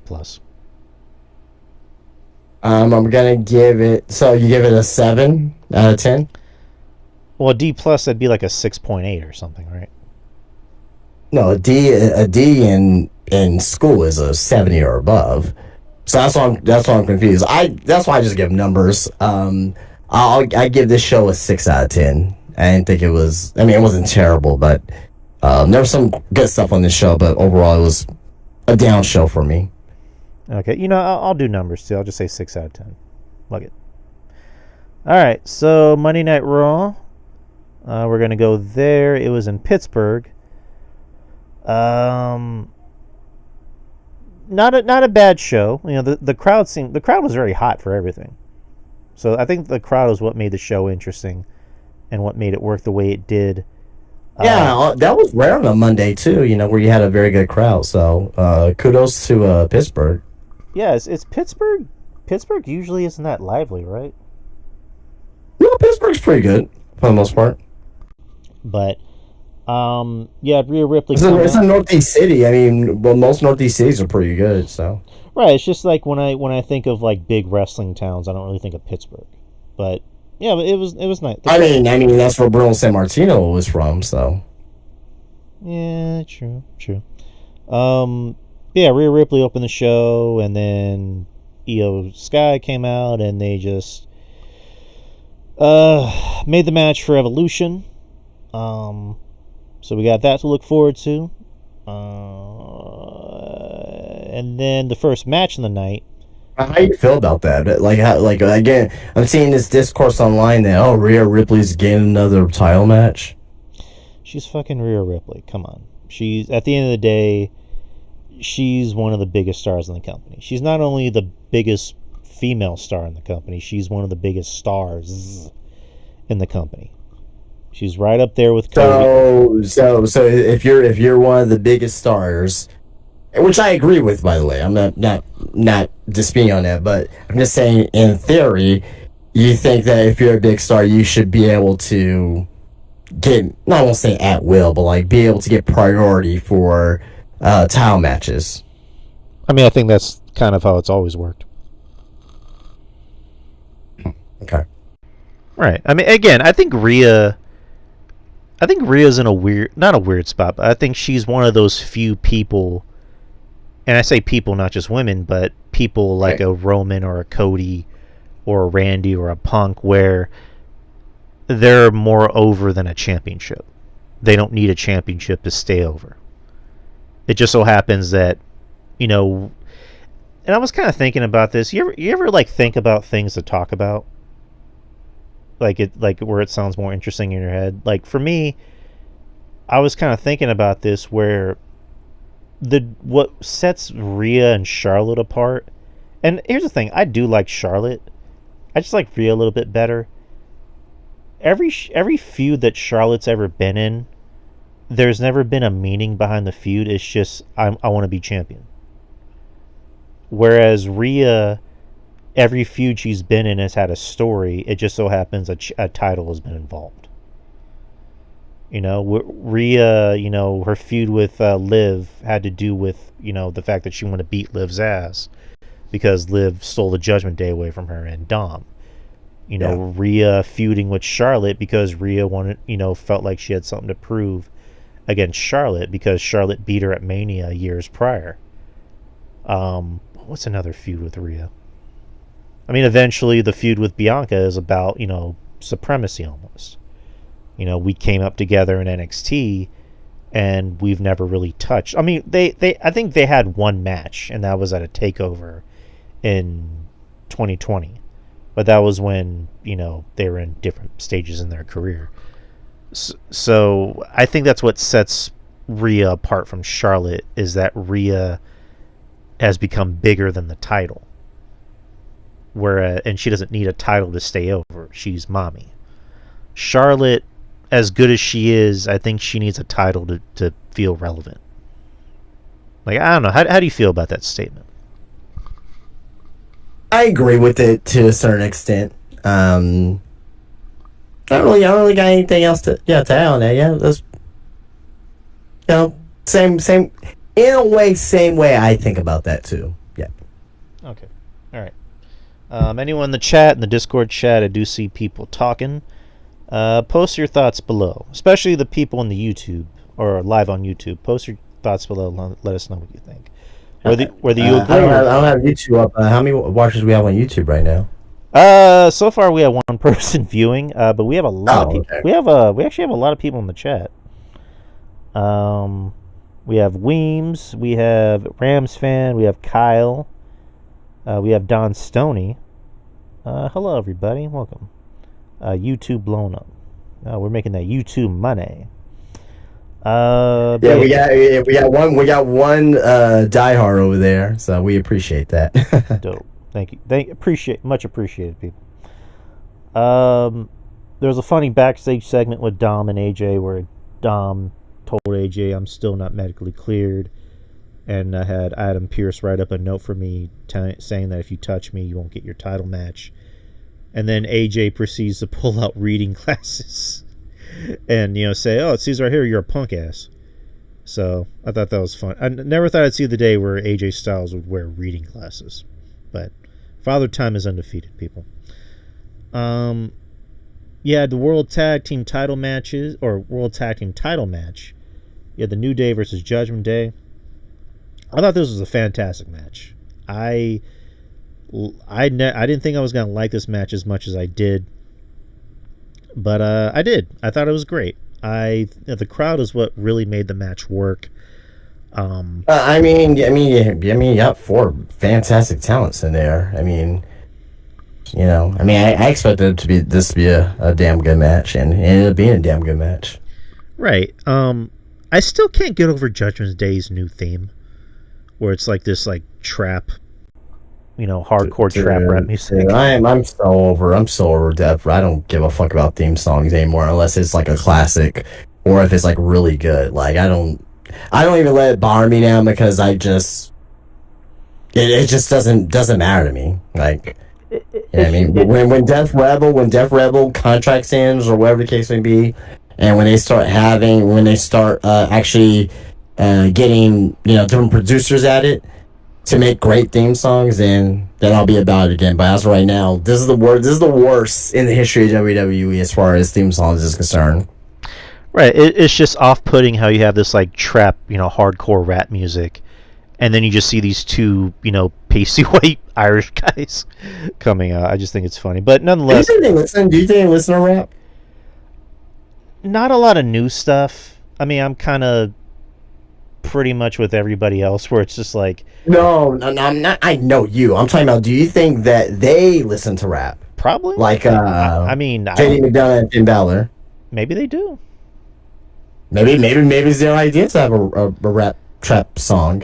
It's just still kind of a funny visual. To me, it is. But hey, if they like it, they like it. I can't really get on somebody for their likes. But right. But nonetheless, I thought this was a really good match. I didn't see Judgment Day winning, but at the same time, I'm like, okay, what do you do after this if New Day wins? Because it's funny, New Day had a promo last week where they were bringing up tag teams that they beat, and I'm like, okay, so who are you gonna put in front of the New Day after this? Are you gonna rush a New Day versus Usos match? Like, what do you do afterwards? So, and I also think Judgment Day's kind of got their momentum back, which is the opposite of New Day. New Day's lost on a lot of momentum since his heel turn. So it made sense that the Judgment Day won, which I'm happy for it, but. Again, it also exposes the Raw Tag Team division of who else do you have? Who else but Judgment Day? So, good match, very very very good match. But what are your thoughts on? Let me kind of ask you something, not just about the match, but what do you think about the New Day's heel turn that just didn't work? WWE failed them after the follow-up of turning after them turning heel on Biggie.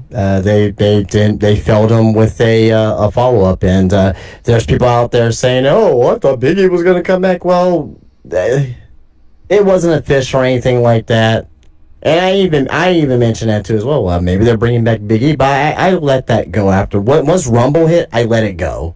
I let it go 100%. So, I don't know what you expected after that. I agree with you. So I just don't know what you expected after that. So right, you kind of said word for word verbatim what I put on Twitter. It's just where can you go, because Biggie's not coming back. So realistically, what are you gonna do? I will say, I think Xavier Woods as a heel is natural. Absolutely, I think he does good character work as a heel.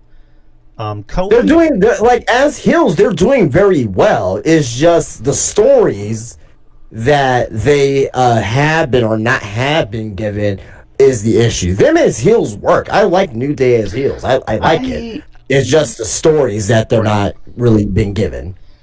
I like Xavier more as a heel because I think he's more natural. Kofi, I think, is too much of a nice guy to be a heel. It's kind of in the same vein as a Wesley. Most heels are nice guys. Well, no. I'm just saying, I don't buy him as a heel. He seems too much like a nice guy to be a heel. He's fine.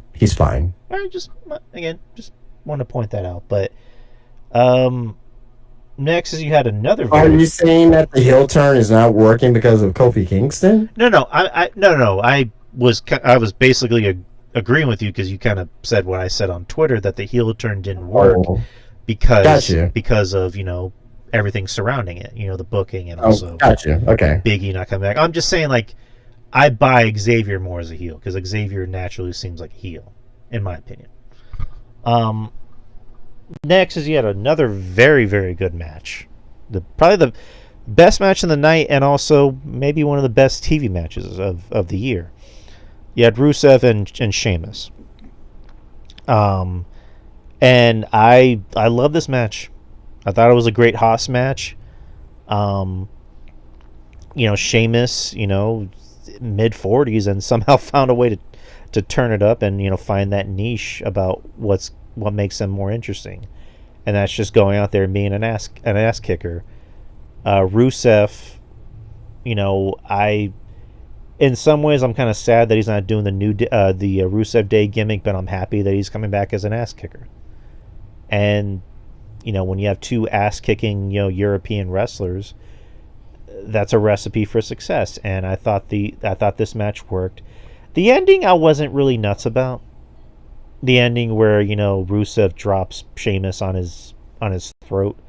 I'm like, I don't know if I would have done that. I mean, I guess it makes sense because Rusev's a heel, and you don't want Sheamus to get pinned clean as a sheet. I mean, maybe he could have, but they it looks like they still obviously want to continue this. But I adored this match. I can't really say enough good things about it that I haven't already said before. What'd you think about it? Good. Very good, solid match. I mean, I wouldn't go as far as saying that it's, one of the matches of the year as far as the TV matches of the year. I mean, I also have like the TLC match, the Punk Rollins steel cage match. Then there's been a couple, AEW matches that I really like too as well. But I mean, if you have it in your top like 20, sure. But yeah, I thought it was a very solid match. I mean, when you get two big brutes beating the shit out of each other, I mean, you cannot have a bad match. So, very good match. All right. There's a video package of Goldberg, which was a 3 Days Grace, which not a bad video package. Makes the Saturday Night's main event match seem more special. Chad Gable announced, his injury, so he's going to be out after getting shoulder surgery. And also El Grande Americano. He's going to be hurt as well, or so we thought. We just so happened to see El Grande Americano make a full recovery and somehow grow a few inches taller. Was Grande Americano? Was he announced that he was injured? I heard he was injured, but the internet. The internet's usually never wrong. Yeah, you believe everything you read on the internet, I see. I was being a smartass. But no, El Grande, it appears that he's not hurt after all, and he's somehow taller. That I was confused about. I don't know what happened there, but which I don't know. He apparently, I don't know. I can't really give you my estimation on how he became taller, but it's good to see El Grande back. Those luchadors are mysterious. Yeah, they certainly are mysterious. But yeah, good to see our boy back, our boy El Grande back. Sad to hear about Chad Gable getting hurt because I thought Chad Gable was, I mean, they really should just give Chad Gable a big ass contract and just something. I mean, he resigned, so I'm pretty sure he's getting paid handsomely. A bigger contract, more money, more of a raise. So he's been doing a great job. Getting people over and the AAA Mexico show thing.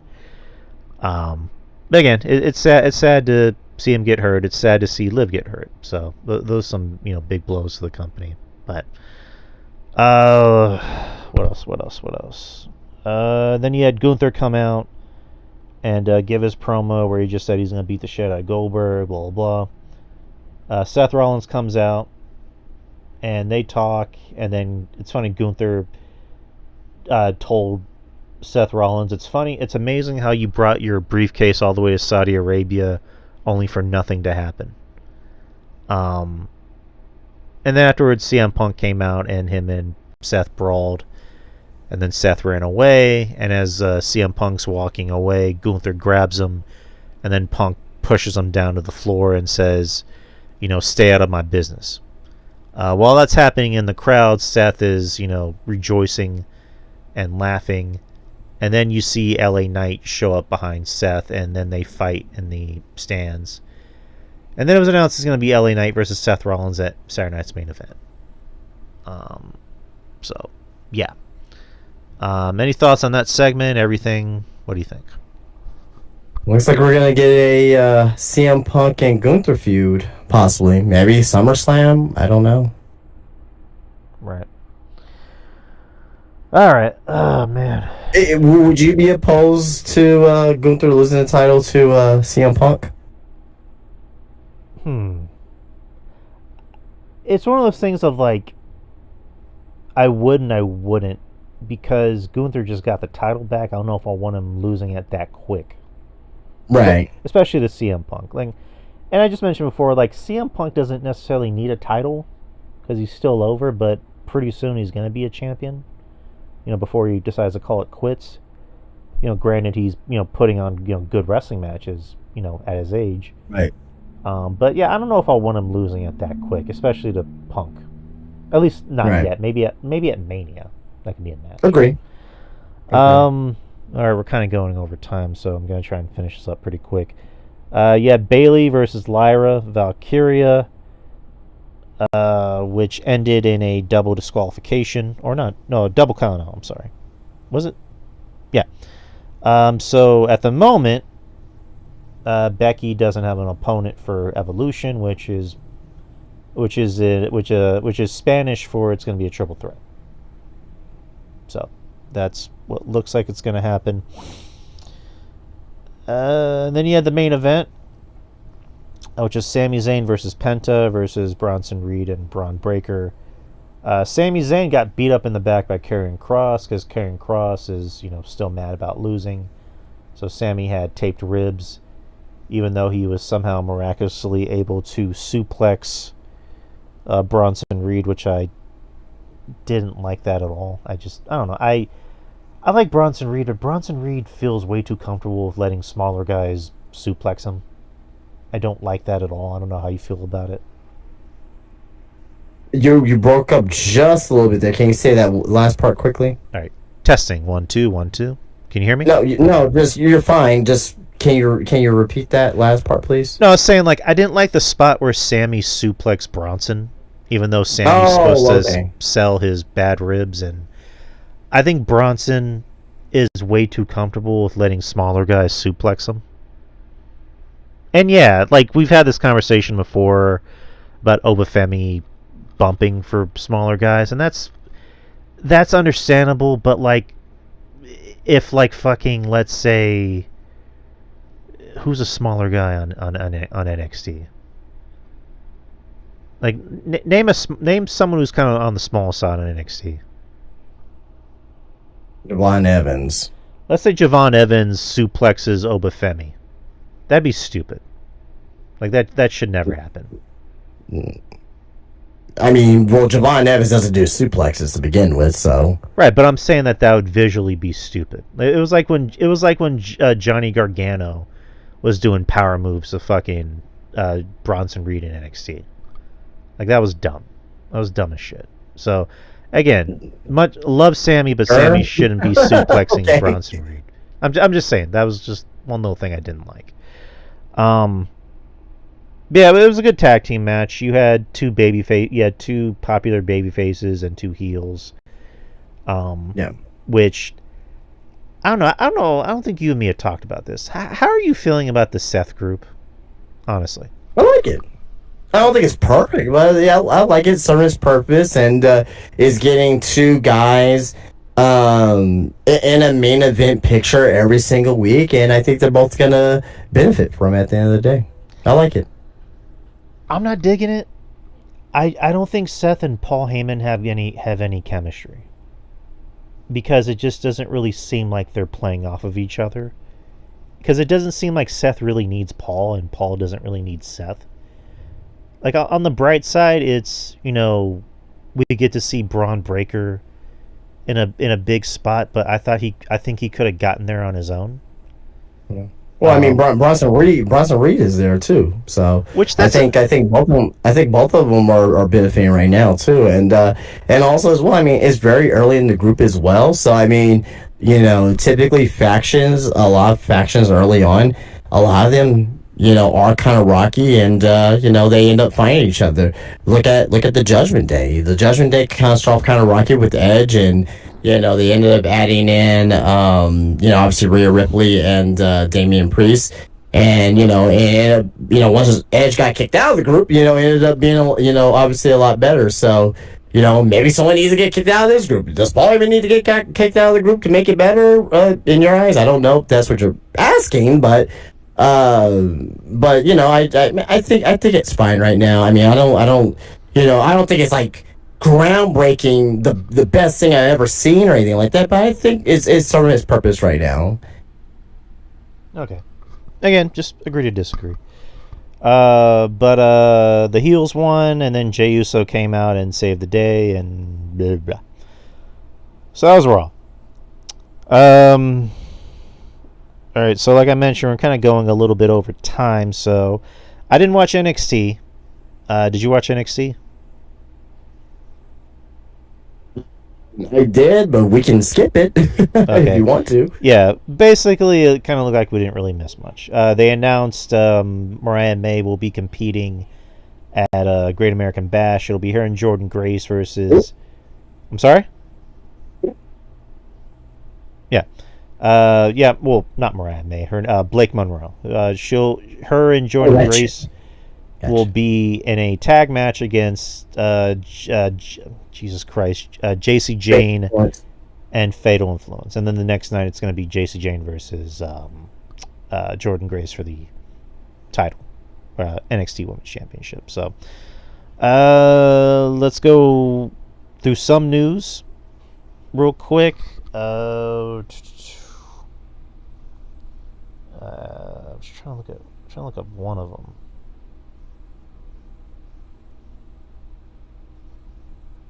All right, we can skip the CM Punk one. Britt Baker. We've been talking about Britt Baker for a while here. Britt Baker apparently is on the outs with AEW. She apparently is doing everything she can to get fired from the company. She even posted a very cryptic story on Instagram, basically comparing herself to a bottle of water, which I thought was kind of weird. But yeah, she's trying to get out, trying to come to WWE. I know we covered it not too long ago on a show. What do you think about the whole situation? I mean, we talked about it, but what do you think about this new occurrence coming up? I've been very busy all day, so you're gonna have to catch me up on that. I don't know exactly what's going on with Britt Baker. Did news come out or something? I'm not sure. All right, so I have it right here. Yeah, I've been I've been off Twitter all fucking day, except for when I got home. Yeah, smart man. Baker is actively looking for a way out of All Elite Wrestling. The most recent report about Baker wanting to leave AEW led to Sean Ross Sapp of Fightful Select reaching out to various sources who all said the same thing: Britt isn't going anywhere. Sources familiar with Baker's situation said that the new report was news to them, as they haven't heard anything about her wanting to leave the company, and that the Instagram story that also gathered momentum online was simply another inspirational quote that Baker regularly posts on her social feeds. People in AEW that Fightful reached out to haven't been told about Baker leaving the company, and that those who have crossed paths with her on the convention circuit haven't heard anything either. While Baker isn't booked for All In, Texas, or even the StarCast convention over that same weekend, She still has a long time left on her AEW deal, with Fightful claiming that the amount of injury time AEW could add on potentially would have Baker sticking around until 2027. They were purportedly plans to bring her back to TV in time for Double or Nothing in May before creative plans stalled. Also, since we're on the news of possible AEW wrestlers coming to WWE, apparently there's 3 more. One of them's a tag team, one of them's a wrestler. Well, let me guess the tag team. I think I brought up last week Private Party. Yep. Yeah, sorry, yeah, I think I brought that up. I think it was either last week or 2 weeks ago, but yeah, Private Party, yeah, for sure. They'll be a great NXT team. And the company needs more tag teams, too. And the second is Danhausen. Yeah, I think it'd be great for WWE, actually, yeah. He's also a friend of Punk, so that... Yeah, I know you're not a huge fan of his, so, but... I'm not Fanhausen. Yeah, I like that. There you go. But yeah. But I guess, I mean, we've talked about this countless times, but I guess this new report about Britt, who apparently wants to leave but isn't going to leave, and blah blah. Are you asking me what I think about it? Yeah. Oh, okay. I'm sorry. I mean, I already stated what I've been saying over the past couple of weeks. I mean, if she wants to leave AEW because she's not being utilized and wants to go to WWE, I think it'll be a great idea for her to be in WWE. I think she'll be an asset. I think she'll help the company make money in WWE. She's not going to be she's not going to be a Rhea Ripley or a Liv Morgan. She has potential of being that. But I personally don't see that. She can definitely be a great asset, in the mid card to the early main event scene as well. Can she win a world title? I think she has the potential, but I just don't think that that WWE is going to push her to that standard.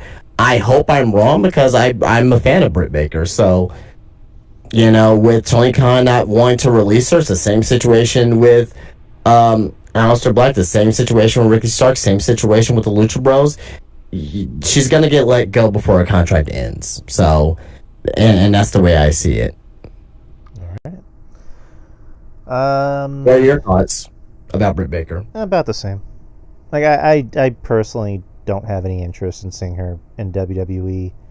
I don't really think she brings anything to the table. Well, we don't have the same thoughts, so your thoughts are different from mine. So right, like I personally don't really see her. Oh, you're saying the same as in like you have the same thoughts as you did previously. Okay, sorry, I misinterpret that. Right, like I nothing has really changed. I think there's women in the company that do what she does, but better. In ring wise, I don't really think she adds anything that spectacular and. Better talker than Britt Baker in WWE currently, as far as on the women's side of things. Liv Morgan. Okay, that's one. Rhea. Is Rhea really a better talker? Yes.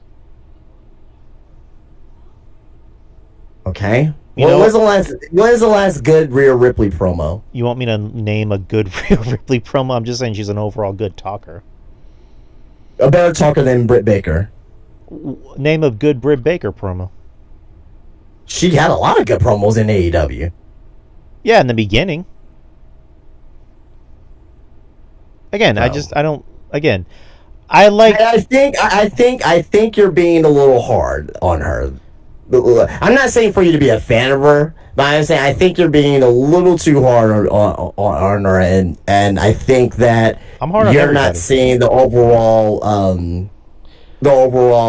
positive things that she can come out of it. Again, I don't think she's gonna be like fucking top person or anything like that either. But and you know what? And you know what? How many times do I say this? I like being wrong.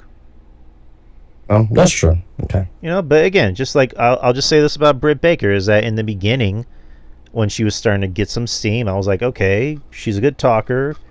She's somewhat serviceable in the ring, and then when she got her push, it was probably the worst thing that ever happened to her. So, You're referring to the backstage stuff. I'm not even talking about that. Maybe the in-ring stuff too. Maybe the in-ring stuff too. But her I'm not. promos are always still strong. I'm not even talking about the backstage stuff. I'm talking about as soon as she got her push, she somehow regressed and got worse in the ring. I think she's so her feud with Thunder Rosa. You're saying is like her peak I think that's where she peaked. in AEW. To me, I think that's where she peaked. Okay, and that's fair. That's fair. So, but again, if she comes to WWE and keeps her nose clean, so to speak, again, I like being wrong. I'm just saying I personally don't really see how it's going to work. But again, I've been wrong more than I've been right. So we'll see. Okay, that's fair. That's fair. Gotcha. AAA star La Hiedra, or La Hiedra, I'm sorry. Are you familiar with her work? She's pretty solid. She ain't fantastic or anything like that, but she's okay. Right. She apparently has been telling people that she is close to signing a WWE deal. Well, good for her. She is working to clear her upcoming schedule, in order to work for WWE/AAA. At the moment, neither WWE nor AAA sources were able to confirm whether that is the case, leaving in a bit of an unknown regarding Hyedra's status within WWE. A longtime AAA veteran, Hydra is currently one half of the AAA Mixed Tag Team Champions, alongside Mr. Iguana, who apparently has already signed with WWE as well. Yep. Including what the fuck's his name? Octagon. The two are set to defend the championships at Verano de Escandalo against TNA's Santana Marella and WWE NXT's Lola Vice on July 11th. Being under WWE contract would mean Hydra is now a co-worker of Stephanie Vacour, who previously accused luchador Chiatrero, the brother of Hydra's brother Sanson, of domestic abuse and attempted femicide, leading to his arrest and imprisonment for over a year. It is believed, though not confirmed, that Vaquera previously held a restraining order against Hydra, Sanson, and others for harassing her. Jesus Christ. Did not know that at all. It's a shitty situation, yeah. I don't know, I'm guessing that they're cool. Maybe they're cool now? Maybe they're more civil now? I don't know, but that's fucked. No idea, man. If they're being signed, and I'm pretty sure that's been cleared up in some fashion. I would like to think I may be wrong, but I don't know. I mean, I don't know. There's no way they would not be cool or civil if WWE's got to sign somebody who's related to the dude that could have killed you. So yeah, I don't know. It's fucked. I don't know if you have any more thoughts on this. I really don't, man. That's just I just hope everything works out at the end of the day with that. So hope she comes in and they can both be civil, Yeah, I hope so. There's the Vince McMahon, Janelle Grant stuff. I don't really want to talk about that. Yeah, that's an ongoing saga right there, too. Let's see. I have two things. Sure, go for it. Okay, one of them... Actually, no, it's not even... It's more of a Paige quote. She was asked if she was going to go to WWE, and she said, I haven't even gotten a phone call from them, so... I guess it's more kind of coincides what we were talking about with Britt Baker. Would you have any interest in seeing Paige return? Look, I like Paige and everything like that, but we gotta think about it like this too as well. How many people can they bring in and realistically have enough TV time for these people? Exactly. I mean, like, even with Britt Baker coming in, like, I think she'll be an asset to WWE, but, like, how much TV time can we have for these people coming in? Like, someone's gonna get pushed down the card, then we're gonna complain about that person not being on TV because of the new person coming in. So it's kind of a bad situation at the end of the day. I mean, WWE really needs to watch out how many people that they're bringing in, because if they're bringing in more people, guess what? More people are gonna get pushed out. Then there's gonna be this, this discourse online about, oh, you fired such and such. Da, da, da, da. So there's got to be careful. You know what I mean? They're already kind of getting very fat. And I'm not talking about like, well, I'll use Viscera again today. poor Nelson Frazier. Leave that man alone. Come on. I know. Rest in peace. I'm sorry, but that was his first person I thought about. But you don't want to get like a Vince right here. In that situation. So, I mean, it's like how many more people can you bring in? So, no, you're right. Yeah, I mean, just when Triple H, took the book and started bringing back, people that were, fired under the regime, it was like, okay, it's cool to see him back, but it's like, okay, you're still gonna need TV time for the people that are still here. How are you gonna try? Do you sorry to interrupt, but do you like, let's say Paige comes back, do you see her wrestling? Like, no. Especially with like the new talent, like is she going to be able to keep up with Stephanie McCour or Julia or Roxanne? No, she can't. I mean, I hate to rag on this. I hate to rag on her, but Alexa Bliss, she can't keep up with the new talent. I pointed that out at Elimination Chamber that she couldn't keep up with, the Roxannes or the Biancas. Liv, who's somebody that they came up in the same ranks. Liv has like surpassed her. And again, Alexa's over. She's over. She gets a big reaction, and she sells those dolls. But again, it's like a Jey Uso situation. Does she sell those dolls? I haven't seen no one in the crowd with the dolls. From what I heard, those dolls sell. Okay, I haven't had anybody come in my shop and ask me like, "Do you have those Alexa Bliss dolls?" Do you have Alexa Bliss dolls? I mean, no, I don't. But I'm just saying, it's just I don't know. But I may be wrong about that. So, but that's something else. But we're already over time, so I'm just gonna. Well, if you want to rip one more story, it was just an article where it was more just like not necessarily a story, but more of just like, them pointing out, wrestlers that were ruined by bad calls, but I think. Oh yeah, oh, okay. Well, that's fine. Right. I mean, that's something I can probably say for another show, but because we're already over 2 hours. But anywho, I didn't even see the time, so. Yeah, it's 11:12. So, but anywho, okay. People, I want to thank everybody for showing up in the Discord chat, in the YouTube chat. Anyone watching, thank you.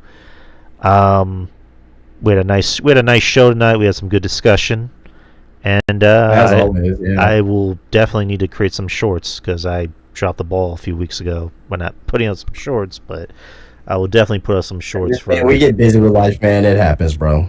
Yeah. So actually, what I did this for the last week's show with you and Ruben, where I just actively took notes as to what y'all were talking about, so made it a lot easier to follow as far as like what the topics are going to be, and on the Spreaker and also on the YouTube portion. So that's what I've been doing during tonight's show to like make sure everyone kind of knows what the show is going to be about tonight. So, but thank you to everybody for listening. Justin, go ahead and tell everybody about Spinebuster Tees. Yeah, Spinebuster. Excuse me, sorry. My throat is not doing well right now. So, Spinebuster Tees, SpinebusterTees.com. Go on there, get yourself a t-shirt, and you get that shipped out to you. It takes about a week to get shipped out to you. Some original designs on there. But if you are in the Texas area, you can visit me at Spinebuster Tees at Wonderland of the Americas, aka Crossroads Mall. And come in there and get yourself t-shirts, obviously, Funko Pops, action figures, trading cards, all that stuff. Spinebuster Tees on Instagram, that's where you can follow me there as well. Keep up to date on what I have going on. I'm always posting stuff every single day. Got some exciting things coming up for the shop very soon, so So yeah, stay tuned for that. But that's the way to contact me directly is on Spinebuster Tees on Instagram. But Spinebuster Tees on Instagram, Spinebuster Tees at the Wonderland of the Americas here in San Antonio, Texas, and SpinebusterTees.com. Yes, sir. And where you can find me, Twitter X. I still call it Twitter. Fuck it.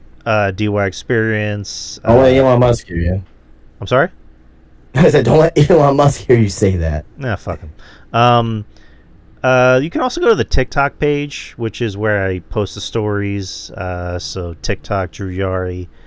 I didn't even know you had TikTok till now, bro. Yeah, that's where I usually post the stories, or not the stories, the shorts. And I usually just look at cat videos. So, yeah, that's my basis of TikTok. That's fair. Instagram, same thing. I usually post, show-related, news-related shit on Instagram. What else? YouTube, of course, the YouTube channel. Subscribe. It's free.